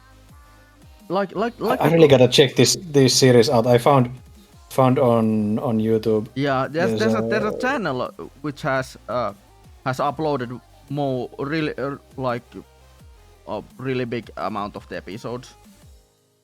Yeah, I found it. Vito wants to play. Yeah. There's like 200 subscribers. Kind of small. Yeah. But it's got like 47 of the episodes. Yeah, but cool. Some at least some amount of the episodes, like one fourth of. Yeah, about 1/4. 1/4 of this is them. Really interesting. There's like guests like fucking Kirka and Frederick, like really prominent Finnish artists. And Toni Halme as well. Oh my god! But think that some guys who doesn't even play games has to play games. I guess this was like a kind of an attempt to make gaming like a more prominent part of pop culture at the time. Yeah, because gaming was definitely like a niche thing back in the 90s. Yeah. and one guy I know in real life has actually has been on the show, has played on the show Really? as a probably like a 9-year-old kid. Okay. It was in It's interesting. 1995. Yeah. It Cool. was kind of when I heard about it, it was. And there's a video clip on YouTube about the said happening. That's quite a claim to fame. Yeah. And when I heard about the said thing that this one guy who I know has been on the show, I was like, should Hmm. and I when I stumbled upon on the clip where was this guy was playing, I was like, hey, wait a hecking minute, the city that was mentioned in the small interview part, or like on the phone, were really connected. Then the name connected. I'm like, I should probably link this video to that said guy and say, didn't you say you have played on Game Over? On Game Over?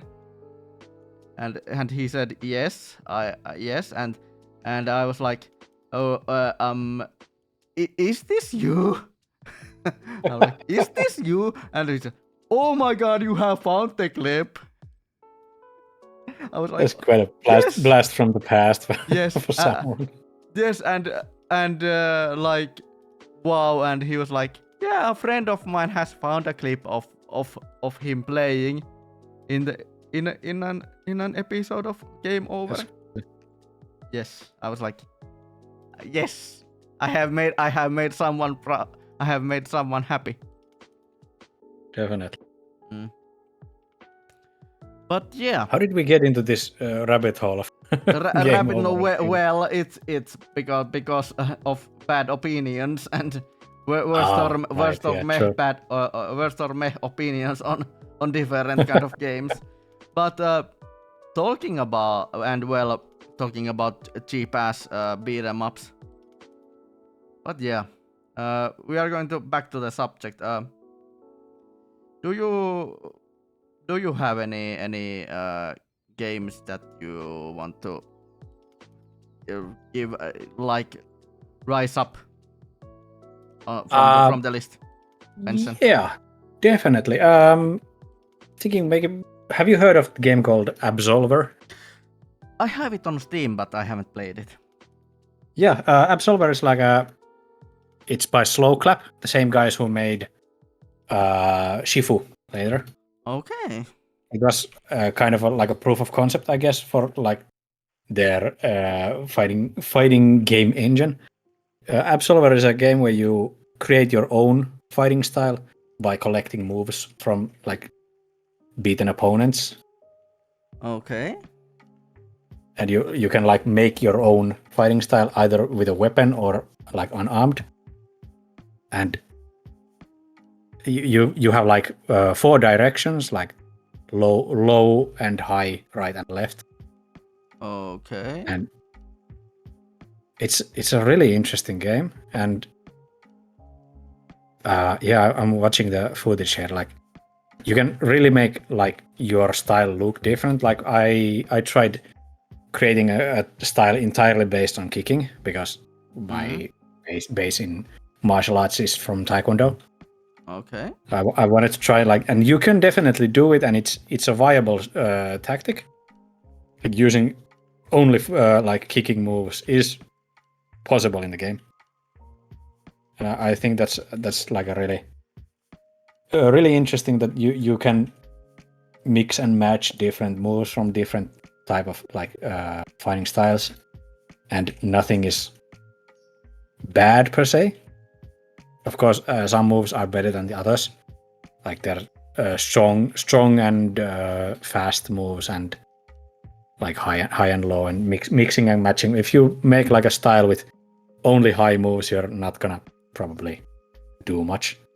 Yeah. But it's all about like collecting new moves, trying things out, and like creating your own style. It's a fun game, but unfortunately, the game itself like didn't really go anywhere.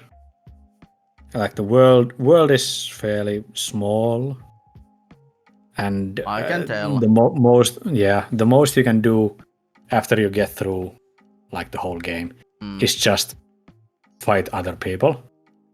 And at this point, if you try starting Absolver, every single person who plays it has like 3,000 hours on it, and you just don't get anywhere.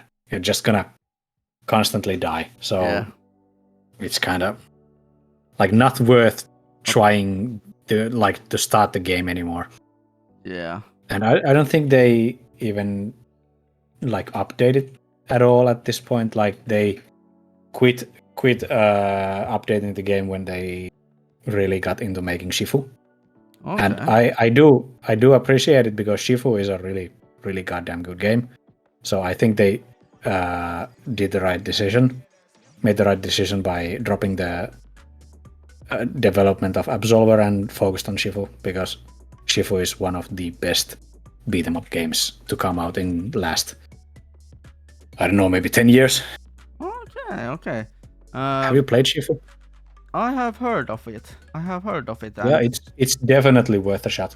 You could say that is Sifu like a, or is Absolver like a demo version of Sifu?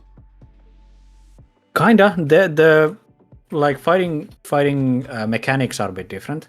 Shifu is a lot more focused on like perfecting your use of dodge, like high and low dodges. But you can definitely see like how they went about developing Shifu after making Absolver. Like they really learned a lot about like making a beat 'em up with how they developed Absolver. It's a game you could like, if you see it on like a sale, it's worth a try. But let's see how it's $30, like €30. Yeah. So I don't think it's like a worth a buy at this point. Yeah. It's mostly positive reviews on Steam, but it's a dead game at this point. So I don't know if it's worth trying, especially with the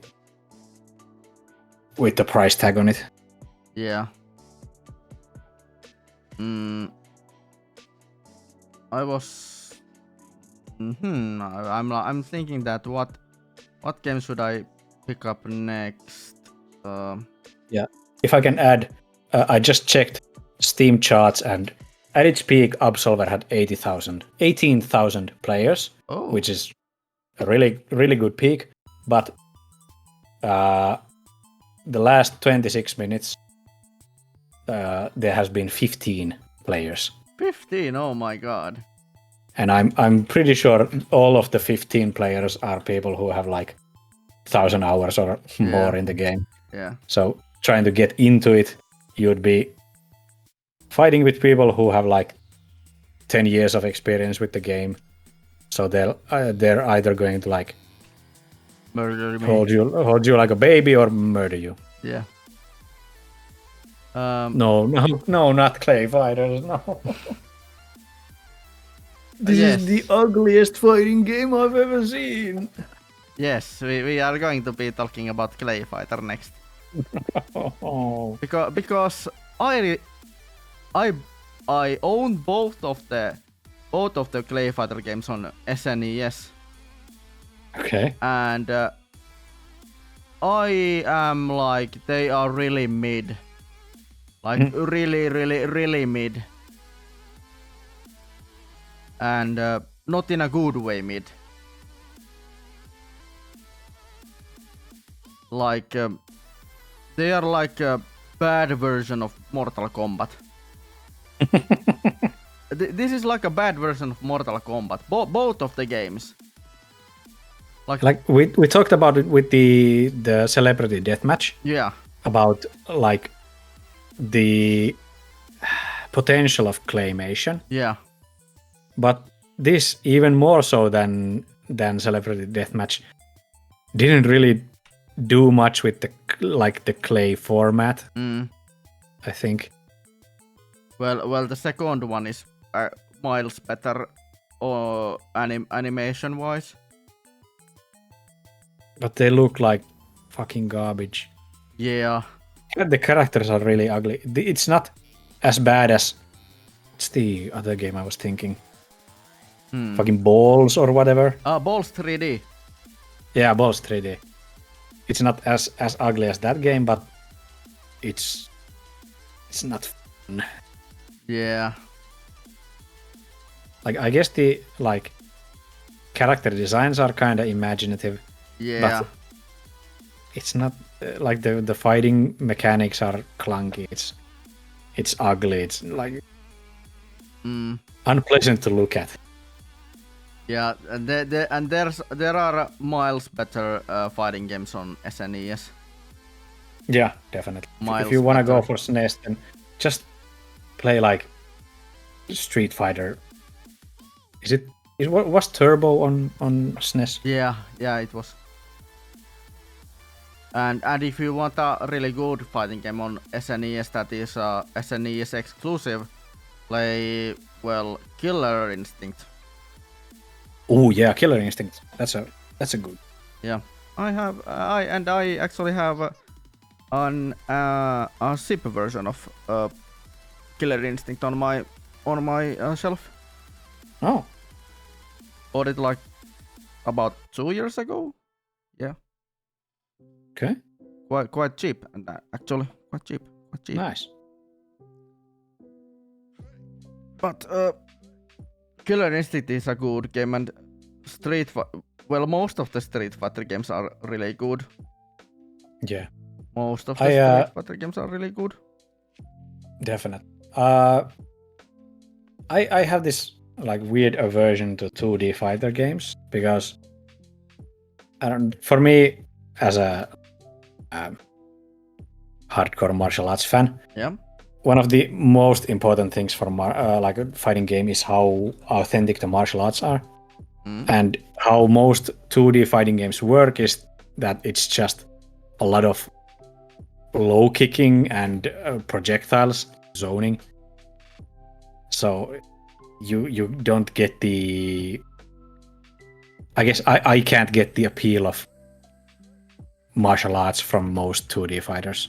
Yeah, I can see a lot of like, well, let's say like Street Fighter Third Strike.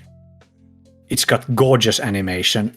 The fighting like looks really good, but how the game is played itself is not appealing to me. What with most of the time you're crouching and throwing a lot of low kicks, and then like the combo mechanics aren't, I guess, authentic to like martial arts. I guess that's like my biggest gripe with 2D fighters. That's why I gravitate towards games like Tekken and Soul Calibur to extent. But Soul Calibur is a lot more fantasy than like actual fighting. But Virtua Fighter and Dead or Alive, games like that, I think are more akin to my taste as a martial artist. You are mentioning Dead or Alive. Dead or Alive is it's a disappointing series in many ways because it's just the focus on breasts bouncing boobily and it's a gooner bait. It's a gooner bait. It's definitely gooner bait, but the fighting itself is super fun, and the martial arts depictions are really good in Dead or Alive. But I hate Dead or Alive for how much they focus on the gooning aspect, and also the microtransactions they started going for in Dead or Alive 5. And 6. Like, yeah, and 6 too. I'm not sure if it was 5 or 6, but it had like the if you want to like customize your character, like change their hairstyle, you have to buy like hairstyle changing tickets, and they're one-time use. For fuck's sake. So if you like want to change your character's hairstyle to like a red hair, you pay like I don't know what was it, like maybe 2 years or something, and then you can't change it to the original one without paying again the €2.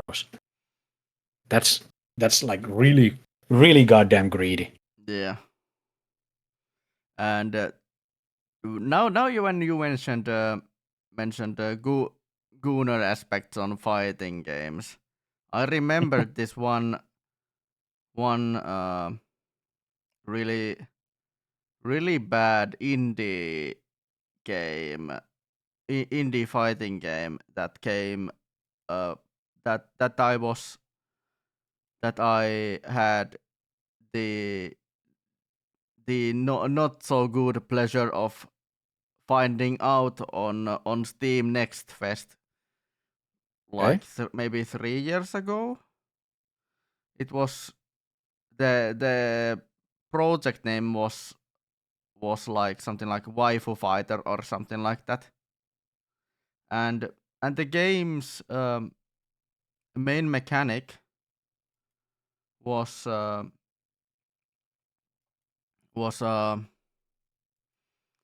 it was like a combination of punch out style gameplay with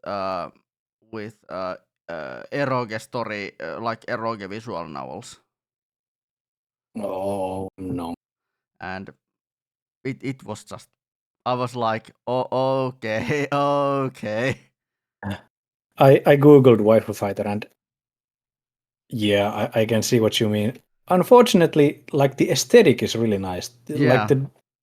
the style of the character is really like appealing, but they're all just like basically walking breasts. Yeah, and the whole game was pretty much, well, it was just pure sex. Yeah, like that's kind of sad because I think there is a place for like punch out style games, Yeah. and if they made it with a bit more respect for women, it could be like an actually fun like a series. Yeah. And well,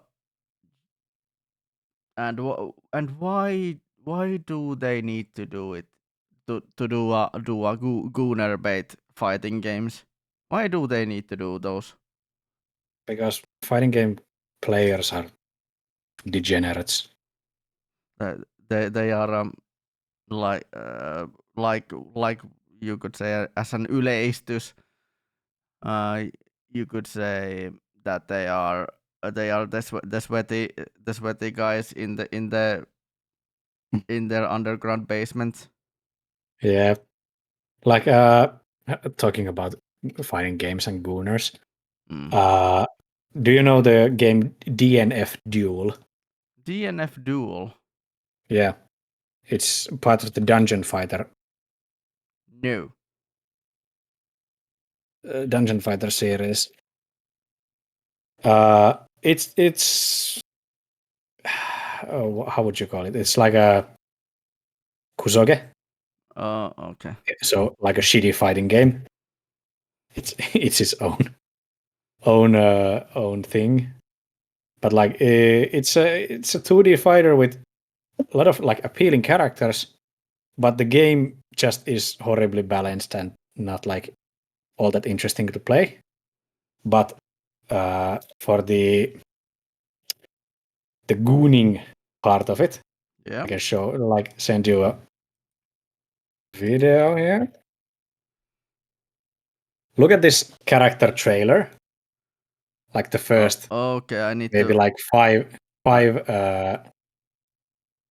I need to 5 seconds, on and the. you'll see what I mean. Oh, okay. Okay. Like, why is that armpit so detailed? Yeah. Okay. Yes. I can see where you are, what you are talking about. Yes. Yeah, but I like we were talking about like being respectful to women, the earlier one. Yeah. And I do appreciate it that this character has like actual muscle definition because they so rarely give like women any kind of muscles fighting. Yeah. I do appreciate that she like actually looks like she trains. It's just that there's like 2 kilograms of boobs in the way, but Mm. you know, can't win them all. Geo said, "Are you playing Zenless Zone Zero? You have no room to talk." I use the men. Get off my back. And I haven't played Zenless Zone Zero in like at least 3-4 months. They really went ham with Zenless Zone Zero's like Gooner bait trailers and all that. Have you played it? Aren't most gacha games like that? Yeah, that's true. I have tried some gacha games before, but they are not my stick. Yeah, They are definitely not they're my not stick. like. Yeah, I'm not much of a gacha gamer myself. Zenless Zone Zero is the only gacha game I've played, and I started playing that purely because there was a character who only uses kicks. That's kind of why I tried it, because I thought that like maybe like I can make a YouTube video out of it, and then I kind of got into the game because the fighting mechanics are actually pretty fun. Mm. But the more I played and the more characters they reveal, the more disappointed in in the game I am. So I quit it like a Yeah. couple months ago. Um, I almost was mentioning about Chun-Li on because when you mentioned DNF, this character here, and Yeah, the muscles, because uh, the appealing thing on Chun-Li is her thighs, like. yeah, but like she has ridiculously thick thighs, but they didn't give her any other muscles, which Yeah. weird. Yeah.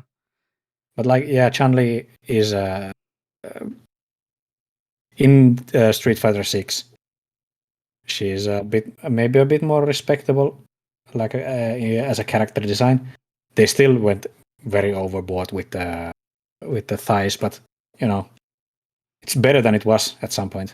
And thank God, or thank Lord, that uh, they really toned down the sexualization on um, on Street Fighter later on Street Fighter series. Yeah, Street Fighter 6 is a pretty like toned down version of the series. Yeah. It's a lot more like I think mass appeal. The Yeah. whole game has a lot more mass appeal. Like it's easier for new players to get into, and also the characters aren't as overboard as they were in well Street Fighter 5 and 4. Yeah. And when we are, and if we are going into the like earlier titles, something like I don't know, uh Street Fighter 2 and Cammy White, like. Yeah. Yeah. So yeah. Geo said, "Whoa, I didn't realize everyone here was such a prude." Well, it's not that I'm a prude, I just have a fiance. So I don't care to see all these bikini clad women in my fighting games. Yeah. I like the martial arts. That's why I play. Yeah, the same with me, that I'm not that uh even though I play some like, if you have a possibility on customing characters, I might play some games, I might play as a woman, but not. Yeah. I'm not a gooner. I'm not a Yeah, gooner. like I do appreciate like female beauty. I'm not Yeah. that much of a prude, but like I like for the character designs to be either both men and women to be as highly sexualized, because that's at least fair, or I want both of them to be like mainly cool. I want the character designs to be cool, and just like looking at bikinis isn't cool, Yeah. at least to me. Yeah. But like Cammy in Street Fighter 6, character design is like top tier. It looks really goddamn cool. Like specifically, it looks like she's like a badass, and I really appreciate that. Yeah. I'm sorry, Gio, that we're no gooners. Yeah. and I have well, I can already say that my age has done things that I have when I was younger. It was well, gooner stuff was it was a thing, but or at least it was like a most because of fan service stuff, because Yeah, mostly like anime had very much fan service and such. It happened, like it has happened that my nowadays I'm not not into overly sexualized characters, or overly sexualized anime. yeah. Like Except if you want to play like a purely like gooner bait fighting game, you'd probably go for something like Rumble Roses, which is like purely about the fan service. yeah, and what Gio says, that not really a gooner, but I've become a lot more sex positive as I've aged. Yeah, Yeah, I don't mind like sexualization, but it has to be like respectable. yeah, it It has has to to be be a like respectful to women. yeah, If we're gonna like sexually, it can't be just purely sexualizing. yeah. That's Or what I like was. I said, it has to be fair. It has to be both sides at that point. Yeah, I'm not an anti-sex guy, but I've been like Yeah, yeah, it's it like sex in video games is a thing nowadays, and but if it's respectable, it's a good thing. If it's yeah. not respectable, it's not a good thing. Um, what is you have mentioned about Mortal Kombat? What is with you? What is your relationship with Mortal Kombat? Can you I tell don't it? like series of combat. I think Mortal Kombat it has one gimmick. Yeah, That's the gore, like the finishers. And what I got like it's just to finish him, like the finishers. Fatalities, that's the word. yeah. Uh Mortal Kombat has nothing else going for it other than fatalities. Mm. Let's see what did I write here. I had some notes. Uh I don't like Mortal Kombat, the entire series. The earlier games are just full of palette swap characters, and Yeah, none of them have like proper personality. They have rewritten the story like what 5 times at this point. They really don't know what to go with. So it feels like every game just they try to go for like a shocking conclusion, and then they're like, no, we don't have any way to continue from this, so we have to reboot the entire series for the 4th time. And like when I talk about Mortal Kombat with people who play Mortal Kombat, they never have anything to like retort when I talk about how bad the game is. Only thing they say is, yeah, but the fatalities are so cool, or like, yeah, but have you seen like fucking Milena's tits? Like, I don't give a shit. um, the animations are atrocious. Like I was talking about how I'm a martial arts nerd, Mm. and a lot of Mortal Kombat games, I think the like past two have been a bit better, but for like 9 games in a row, the game had horrible fence punching, so where the character just stands still and looks like it's trying to punch over a fence. When they go like duck down, and they just swing their leg from a ducking position. The animations for like crouch kicking and many of the specials are just like non-existent. The same goes for the Injustice games. At least those aren't trying to sell you with just the gore. Yeah. Mortal Kombat has nothing going for it other than the fatalities, and that I have no respect for the series. I can say that like first three Mortal Kombats are okay, but after that, Yeah. Like Gio said, NetherRealm's animations are so fucking funny. Yeah, they look like really silly, and I don't think that's the idea. So it's like unintentional comedy from a fighting. There's like a lot of characters have this these like strikes where they just kind of glide towards the enemy, and that's the strike. Like just sliding forward. I don't know. Gio said, Ari, dude, we've played 2009 together, and that's an actually good game. It's in the better side of Mortal Kombat, but Yeah. I like if I can choose between playing 2009 Mortal Kombat or any of the Tekken games, I'm gonna choose Tekken every time. Or even Street Fighter. I'm not much of a like 2D fighter fan, but I would still play any of the Street Fighter games over Mortal Kombat.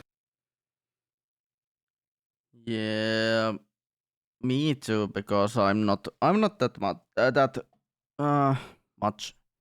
much of a Mortal Kombat fan myself. I was thinking that why did you put Mortal Kombat here? But now when I hear it from you, I can actually say that yes, I can agree with that. Yeah. Like Mortal Kombat has some interesting character designs. Like well, Scorpion is a really iconic character. But like putting Scorpion in any other fighting game would make Scorpion better.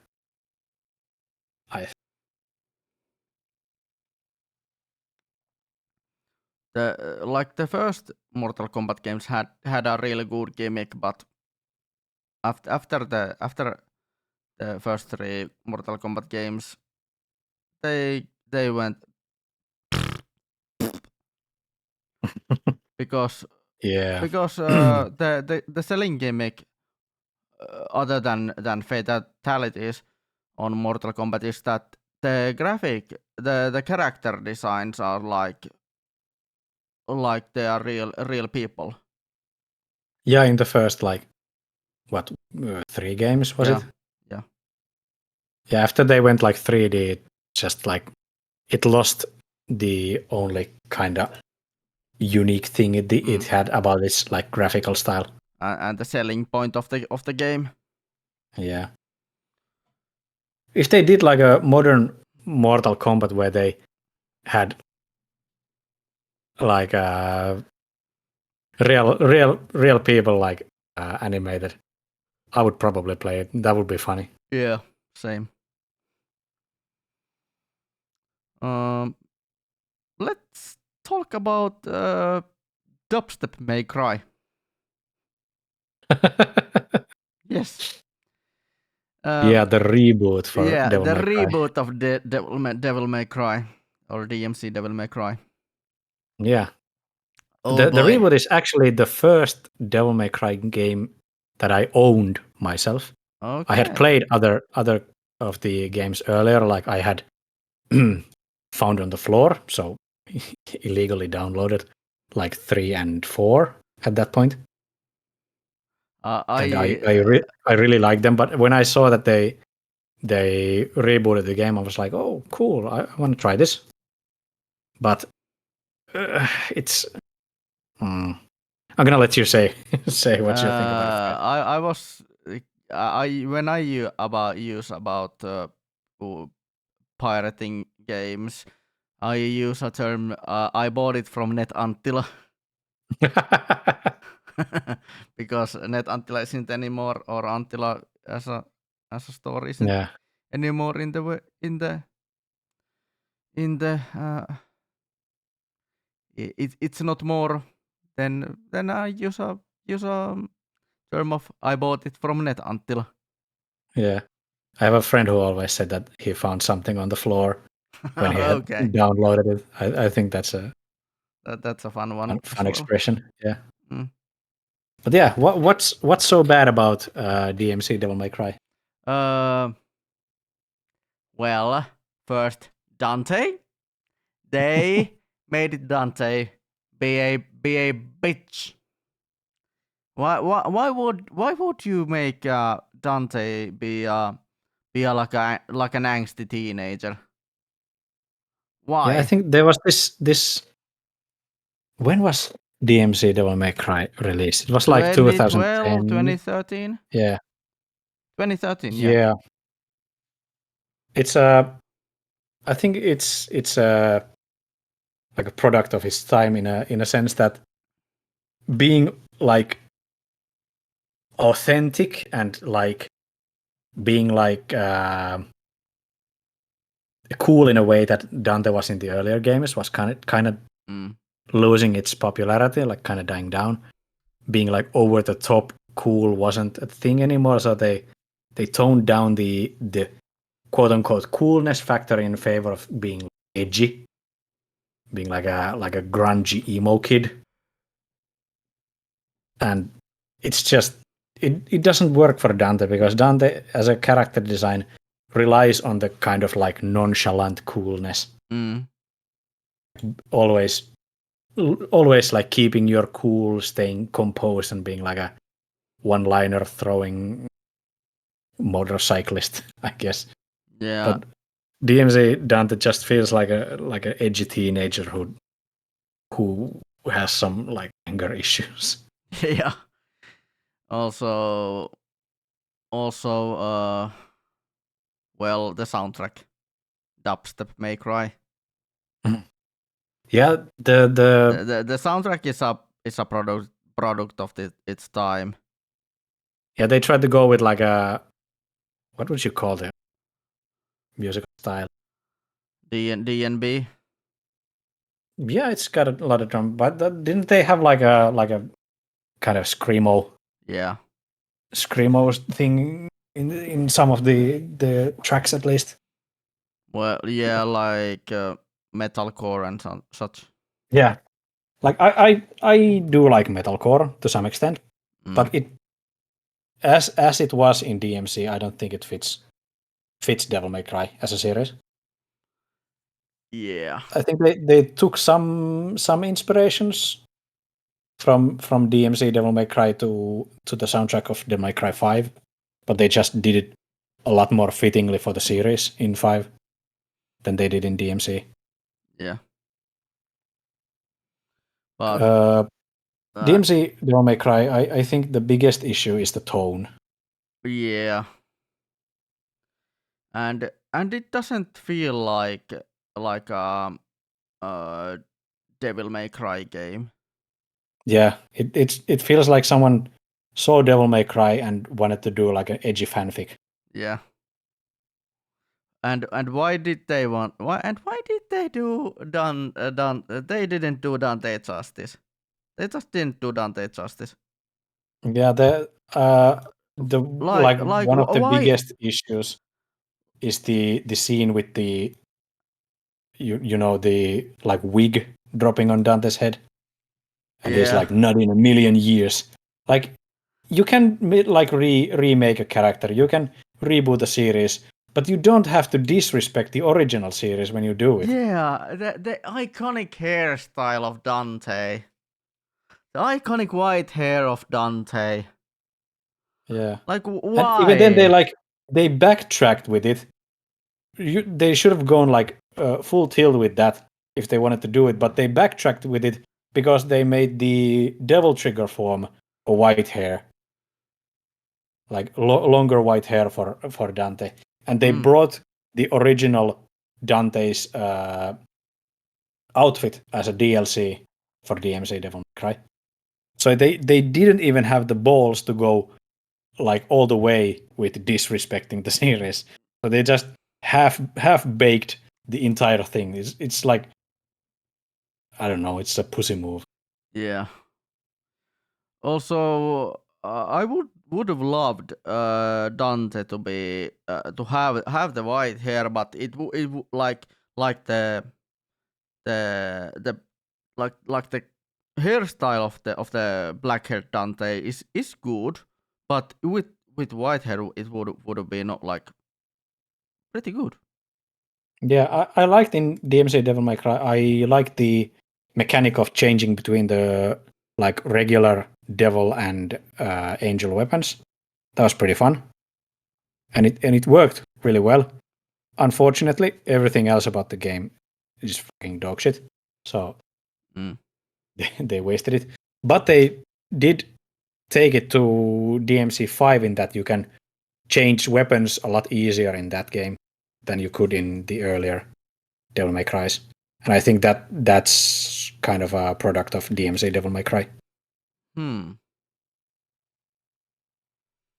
But At least yeah. they did something right. But mostly the game is dog shit. Yeah, the writing is terrible. The style, like the whole like artistic like style of the game, like making the devil, like the demon world, like a what would you call it, like a secret underworld kind of thing. It just doesn't work. It feels like it's trying to be like an edgy young adult or urban fantasy instead of the like gothic inspiration that the earlier like anime and gothic inspirations the earlier Devil May Cry games had. It's just unnecessarily edgy. I think that's the biggest issue. Yeah. It made Dante look like a school shooter.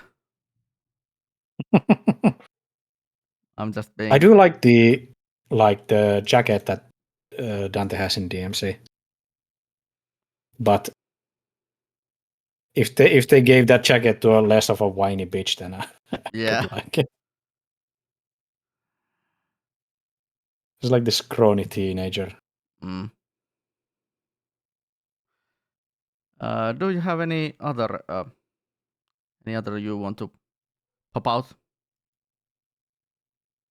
Yeah, definitely. For Honor, have you played it? I have seen it. Yeah, I haven't For played Honor it. is one of my most games, so I think I have a rightful opinion to talk about it. Yes. For Honor is a game by Ubisoft. It's kind of a like third person fighting game, you could call it. Yes. But isn't what was that one game series which was pretty much like For Honor? That was around the same time. Like Chivalry. Yeah, Chivalry. Yeah, this is like a more of a like a character based version of Chivalry. Okay. It's definitely closer to a fighting game than it is to a third person hack and slash. Okay. You got like three directions. You got up, left, and right, and you block and you you block and punish. I guess it's every character has their own moveset. and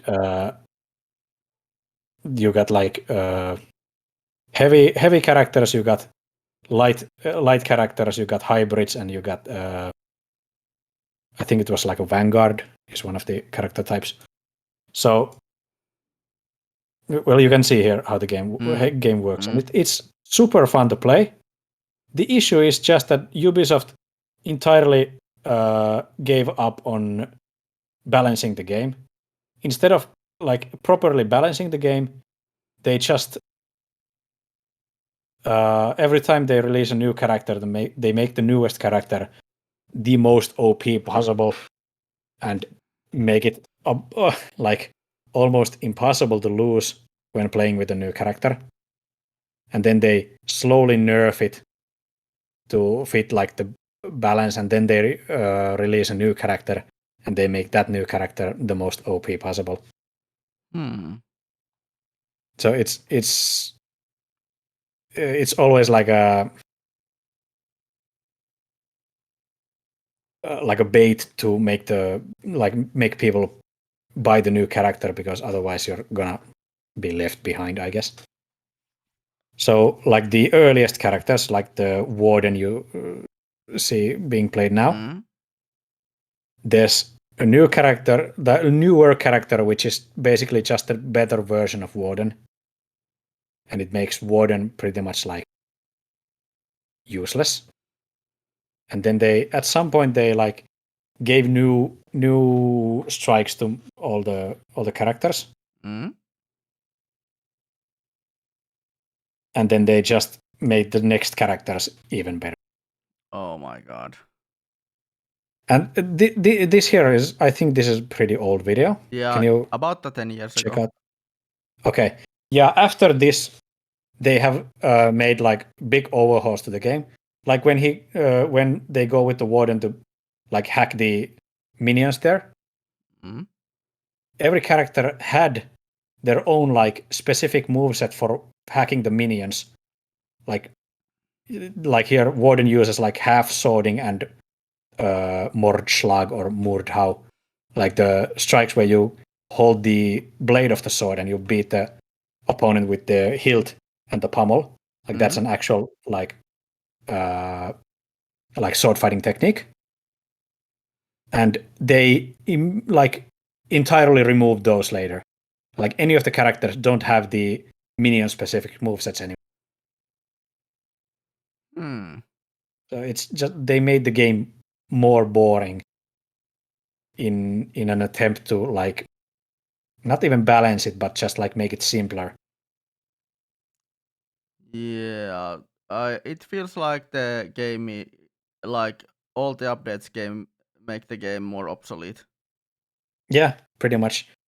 Like every single update makes the game either worse for old players or just like more boring.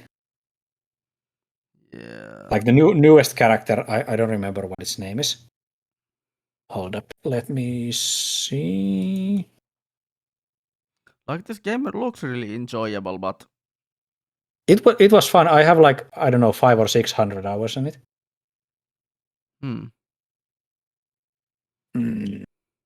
But somehow I feel like Chivalry did things better. In certain senses. Virtuosa is the new character. Okay. If you can look up a video on Virtuosa, Yeah. for Runner. Oh my lord. It's like you can definitely like very easily beat a 6 versus 1 with Virtuosa. Let's see if She's got like unblockable light attacks from all sides and all kinds of like really obnoxious stuff. And the character can like feint every one of those unblockable lights into a heavy that you can't dodge if you have already like started dodging the unblockable light. So either you take the light hit or you take the heavy hit. So like it's a mess. The new character, like a lot of like old old For Honor players have like quit the game because of this new character. It's so bad. Oh my god. Like this looks amazing, but damn. Yeah, it's a shame. Yeah. The character design for Virtuoso is pretty cool. Like the rapier kind of moveset is. It's a fun one, but why did they make it so overpowered that it's not even fun to play against? I tried getting back into For Honor like a couple months ago, but it's just not worth it right now. Maybe like in a half a year when they finally tone down how OP Virtuoso is. Yeah. Like right now, if you go to a game of For Honor, like 4v4, there's gonna be at least 3 or 4 Virtuoso. Oh my god. Because it's not worth trying to play anything other. I'm Yeah, disappointed. definitely. It was one of my favorite like games of all time. The character of I used to play Centuria, Yep. which is like a heavily armored Roman like a character. It had a gladius as a weapon, but other than that, it used like a lot of punches and kicks in the moveset. And that I think that's like a really cool idea, like a short sword, but then it uses like punches. I love that character, but right now it's not worth even trying to play it. It's a mess, and I'm really sad. Yeah. Yeah, that's probably the biggest disappointment on the list for me myself. One I need to address one game I need to address, and it's kind of like it's probably not a beat 'em up or like this hack and slash game, but I assume you have heard of Tenchu. Yeah, I have. The assassin game series. Yeah, the one by FromSoft, right? No, it's not by FromSoft. Isn't it? No, it's by Activision. Hold up, Tenchu. Yeah, it's Am not I by. thinking of something It's else? not by. It's not. The like stealth ninja game. Yeah. It is Tenchu. by From Software. Is it? Not Yeah. the older ones are not by FromSoft. The first one was by Acquire. Acquire. Yeah, Acquire. Yeah, first two was Yeah. by Acquire, but yeah, the After Acquire. that, like Wrath of Heaven, and after that, it's by FromSoft. Yeah, the Acquire ones. Okay. But mostly the second one, 10-2, Birth of the Stealth Assassins. I don't know if you know this because it seems that we are in the same Discord channel of the Finnish fighting game community. But Yeah. I assume you know this one guy called Doctrine Dandy. In passing, I'm not really active on the server. Yeah, but I do like a lurk from time to time. yeah, but this guy, we made this one video series together almost 10 years ago. Okay. When he lived in the same town, in the same city as me, and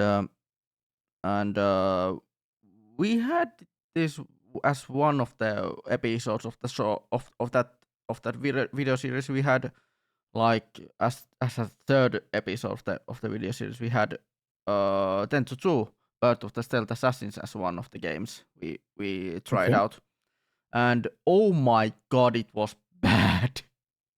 I was Really? like, it was clunky as fuck. Like I've heard that the first Tenchu game is like an actually really fun. yeah, but the second one, it was the second one, Tenchu 2, Birth of the Stealth Assassins. It was a Yeah. bad. It was it was very clunky. We were like, yeah, this is not fun to play.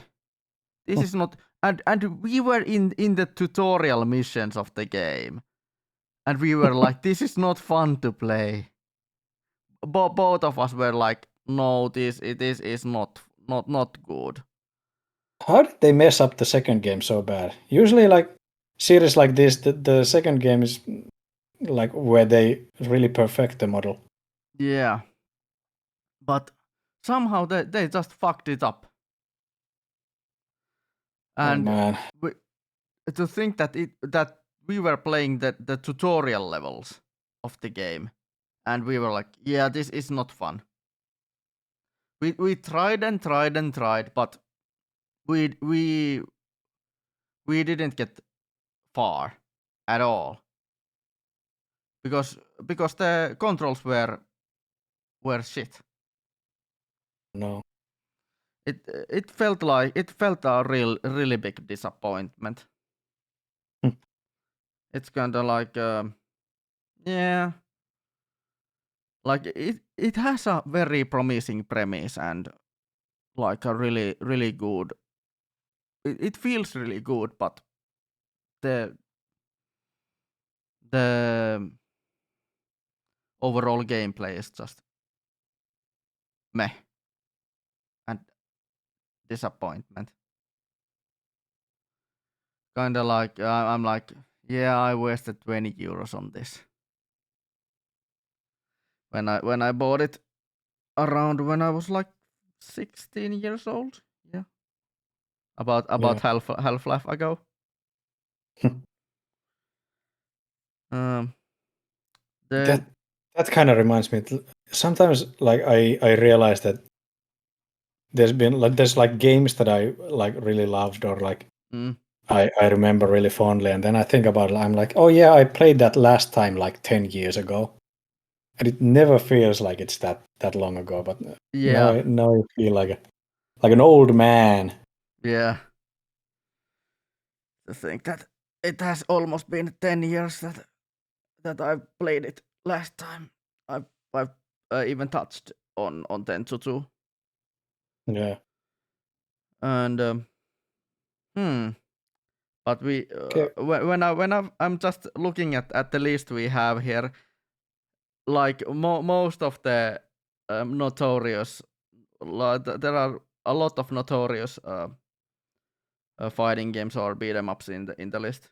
Like Drake of the 99 Dragons is one of the I think most most notorious. yeah I think most people who have touched video games at some point have at least heard in passing about Drake of the Nine Yeah. Dragons. I tried it at some point in like a game shop. I think like what was the big game Uh, shop at the time? GameStop? No. Yeah, GameStop. Yeah, I played it in GameStop in like what 2003 or something like that. Oh my God! You have actually stumbled upon that game, and Yeah, and not in a like meme way. no, it was just like really bad. I remember Oof. even as a kid, like I tried playing and I was like, this doesn't work. I'm not having fun. I tried for like 2 or 3 minutes and then I ran back to my mom and can we go home? Oh my God. It's an absolutely dog shit game. I don't know how it got through like any kind of quality assurance. Well, isn't most beat 'em ups on around the 2003 like really bad? There, Mm, there. I guess I'm not entirely like this. This is the problem with being an old gamer. Yeah. I can't like quite place all the games in like a chronological order of when they came out. 2000 early 2000 beat 'em ups. I think a lot of them were bad. I'm not sure what came at what time, but let's see.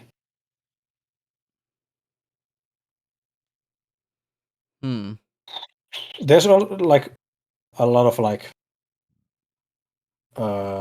late 90s beat 'em ups were really fun. Yeah.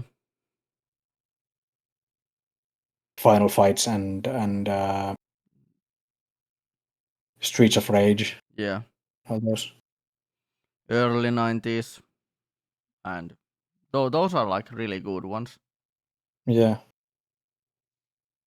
Devil May Cry 1 was like 2000 something. 2001, and it's still better than most, says Geo.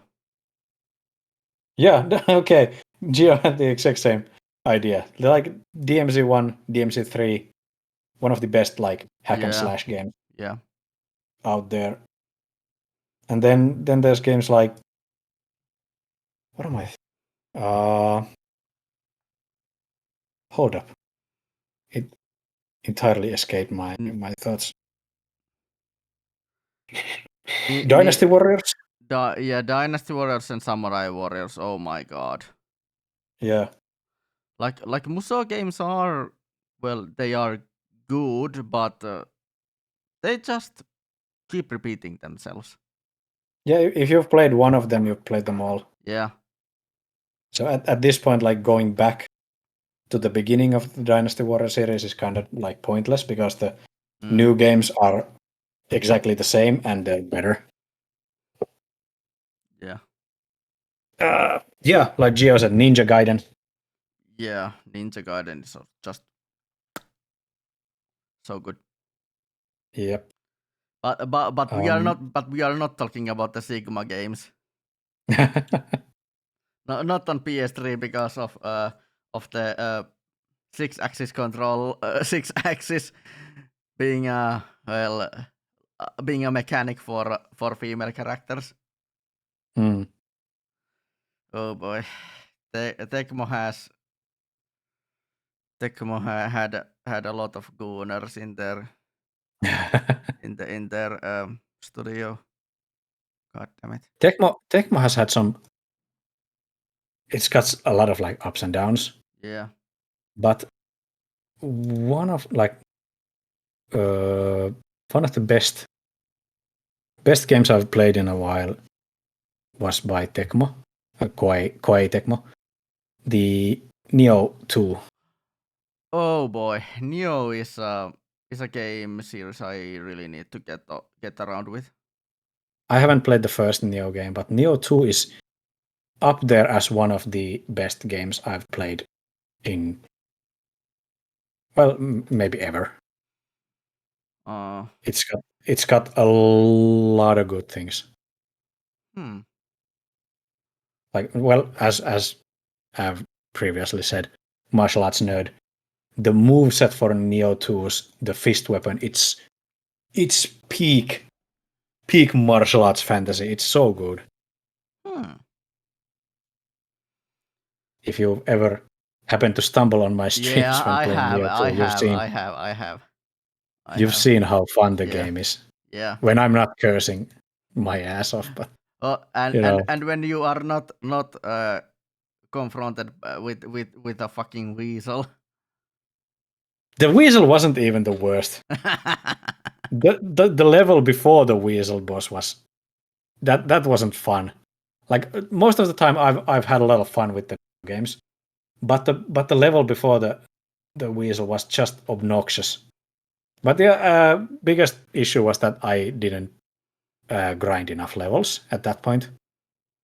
I had missed on a couple levels because of dying to a lot of really dumb avoidable things. After fixing that, I haven't had any of the issues I had on that level. It's a fun game. It's one of the best beat 'em up or like hack and slash kind of games. I really need to get around with both Neo games at some point. Yeah, and I think we've how far are we into? Oh, almost 3 hours. Yeah, and we are going to be wrapping at soon enough. Yeah, I think should we go like a lightning round talking about like good games. We've been complaining for 3 hours. Yeah, we've been Like complaining. give ourselves like a couple like really good suggestions for games for people to check out. This is a guilty pleasure of mine because I really love the game, but and I actually I'm like, yeah, this is a really fucking good game, but because of Finnish dubs, it's a bit Okay. the game called Heavenly Sword. Oh, okay. It's an underrated gem. It's an underrated gem on PS3. Does it have a Finnish Yeah, it has a Finnish dub. translation? Yeah, it has a Finnish dub. Really? Yeah. I've never seen that. I have a. I've seen the game itself a lot, like many times. I have I've seen it. Isn't it like a really obscure like adaptation of like Journey to the West or something? No. Was it their earlier game? There is an actual game on about Journey to the West on by Ninja Theory. Oh right, it's by the same developer. Yeah. It's just a different game. Okay, Yeah, and if you want to look for a let's play on Heavenly Sword, I can recommend checking it from my Streambot channel because I have a let's play on Heavenly Sword from like cool. 2019, and Nice. And it has the Finnish dub. I gotta check it out. I've never heard Heavenly Sword being in Finnish. Yeah, I was like, holy shit! When I bought the game, it was like 20 euros, and I was like, oh my god, this is this feels really good. And Is it a good dub or is it like a bad Finnish dub? it's not How a would you rate bad Finnish dubbing dub. itself? It's not a bad Finnish dub. It's fairly good. It's like the you have heard the characters from your typical children's show, like animated Yeah. shows, and you have like, oh, that's that character, and you no, you have heard of the said character Okay. in some way or another. And I have like, Okay. it's like a 5. This is probably like a 5-parter. Yeah, probably about a 4 or 5-parter let's play of Okay. but it's like a stream bots from like stream bots because Yeah, I gotta check it out. but I was pleasantly surprised on that Heavenly Sword was really a really fun game. If you have Yeah. a PS3 and you might want to check it out. And one other I really want to mention from the better ones. 99 Nights. From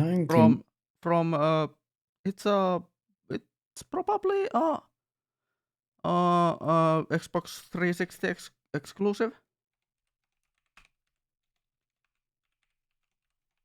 99 Nights. Okay. I mean, this doesn't look familiar at all. okay. Oh, wait. Let's go take this one. I mean, look at this. Look at this. It looks like, well, but it's like a Musou game, but IMO it's a bit better than a normal Musou game. Okay. This game is a real banger, yeah.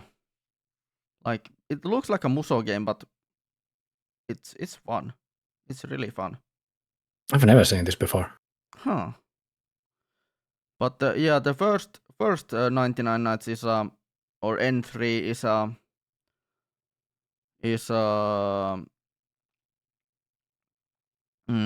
like an Xbox 360 exclusive, but the sequel is on PS3 as well. Okay. This was a fun. It looks like a kind of low stakes fun. Yeah.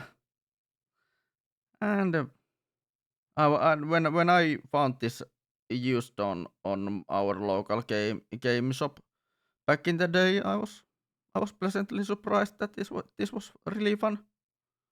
And I was a budding otaku, a budding anime fan in the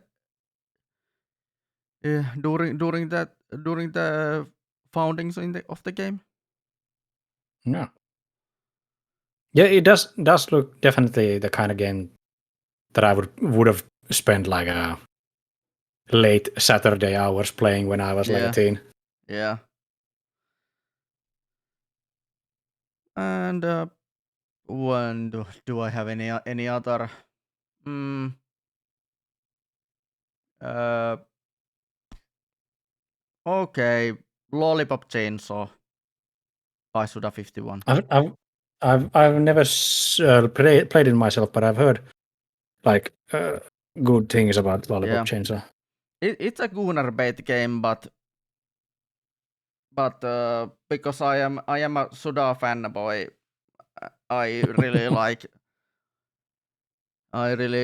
like the game, and of course No More Heroes as well.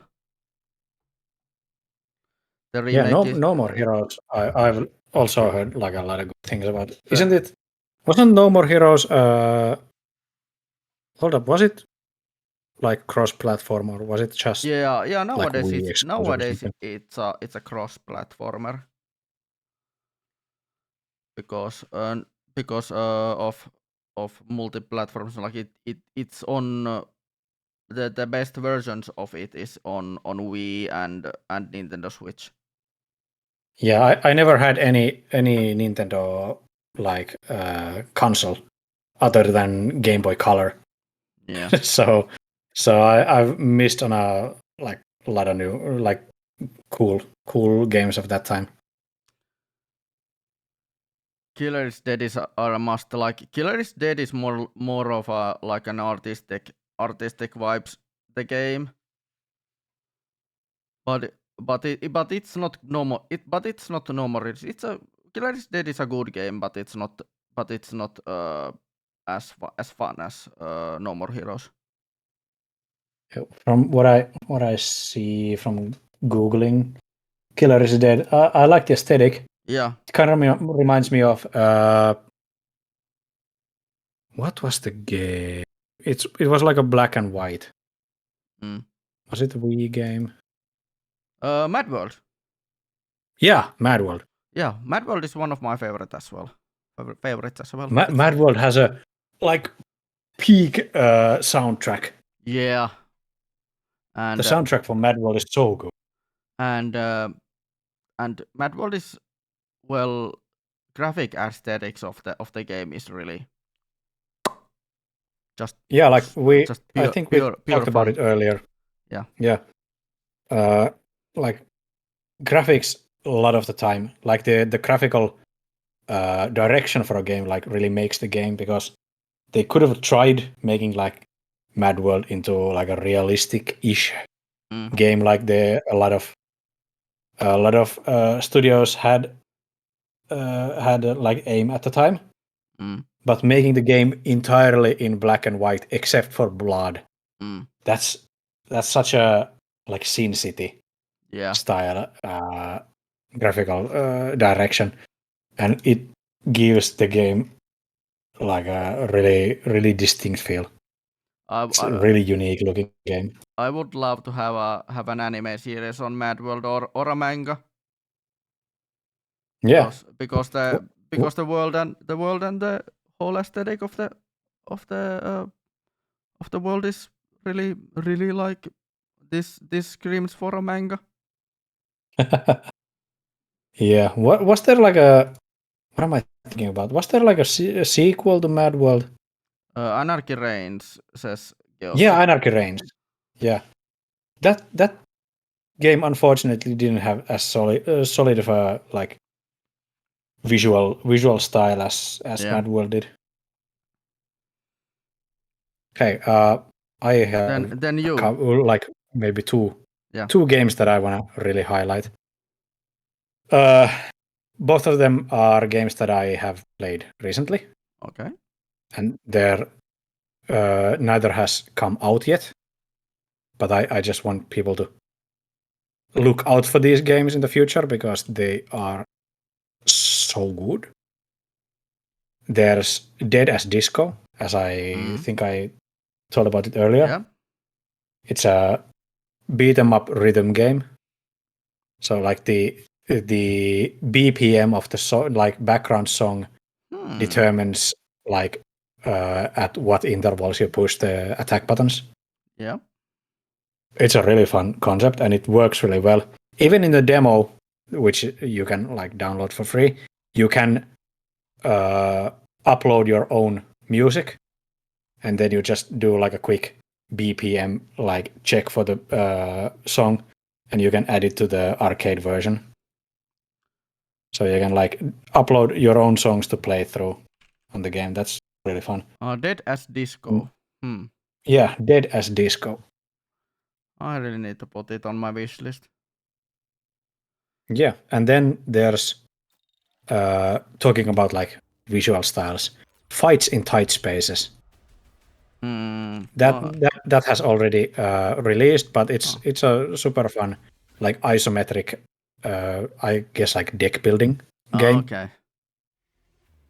It's like you have a deck of different moves like quick strike or headbutt or roundhouse kick or whatever, and you're like a suit wearing spy, and you try to take out a room full of people and as few moves as possible. It's a really fun concept for a martial arts game.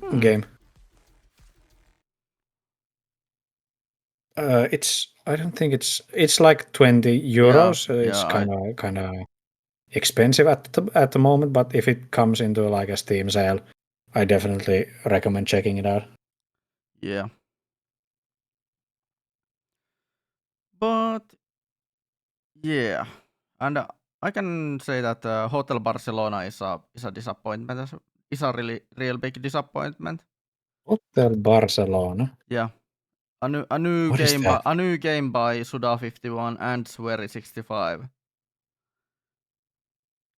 I've never even heard of this. Both of the guys are like authors of the video game industry. Have you heard of Deadly Premonition? Yeah. It's by Swery, and well, as we talked about Suda games before, like Killer is Dead and No More Heroes. Those two guys doing a side-scrolling beat 'em up together. Okay. Hotel Barcelona is a game that it could be good, but the execution is not that good. Okay. Wasn't Deadly Premonition the one with the like detective who talks to himself? Yeah. And he's like, message in the coffee, clear as day. Yeah. Yeah. That's the only thing I remember about the game. It's a Twin Peaks the game. Right. Okay. Yeah. Yeah. What is Red Steel? Red Steel. Yeah, Red Steel is a Wii exclusive. The first one was a Wii launch title, and oh, I've seen this. Yeah. Yeah, the first person swing your sword around. Cowboy Samurai. Cowboy Samurai. Yeah, I have the second one on my shelf. It's okay. It's a hidden gem, but it's okay. Okay. The first one sucks balls. Yeah. But yeah, those kinds of games. But Nintendo Wii has a lot of these really really good hidden gems. Mm. Might talk about them at some point, but not today. Not today. Yeah. We have done a bit over 3 hours now, so should we wrap up? I think this is a good time to wrap it up. Yeah. Thank you all for coming up, and thank you for so much for listening us ramble and rant ramble about different not so good games and some good games as well. And thanks, Yeah, I'm Kios. glad we did fit in a couple like good suggestions Yeah, just to like balance it out. yeah, and we went into some tangents. Yeah, I think that's a given when talking about Yeah, your history with video games. yeah, and it might be a subject of its own. It might be a subject of Yeah, its own true. to talk about our history in video games. Yeah, But for sure. I should probably think someone to someone to hmm who should we raid? Who should we raid? Does do you have any suggestions? Who should we raid? Maybe like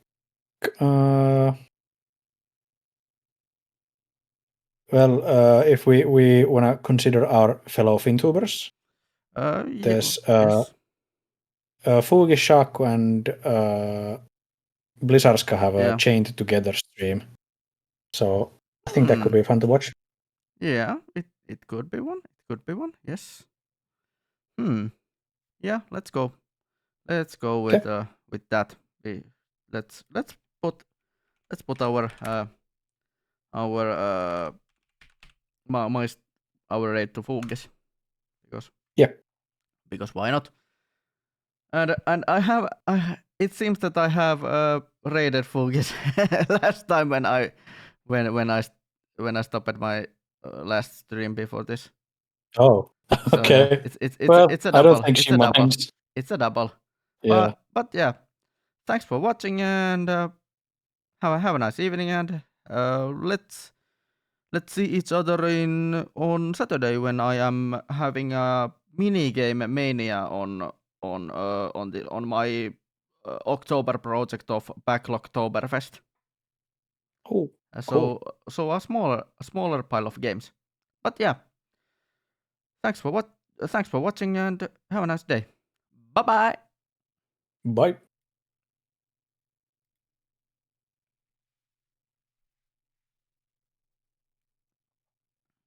Ja lähetetty.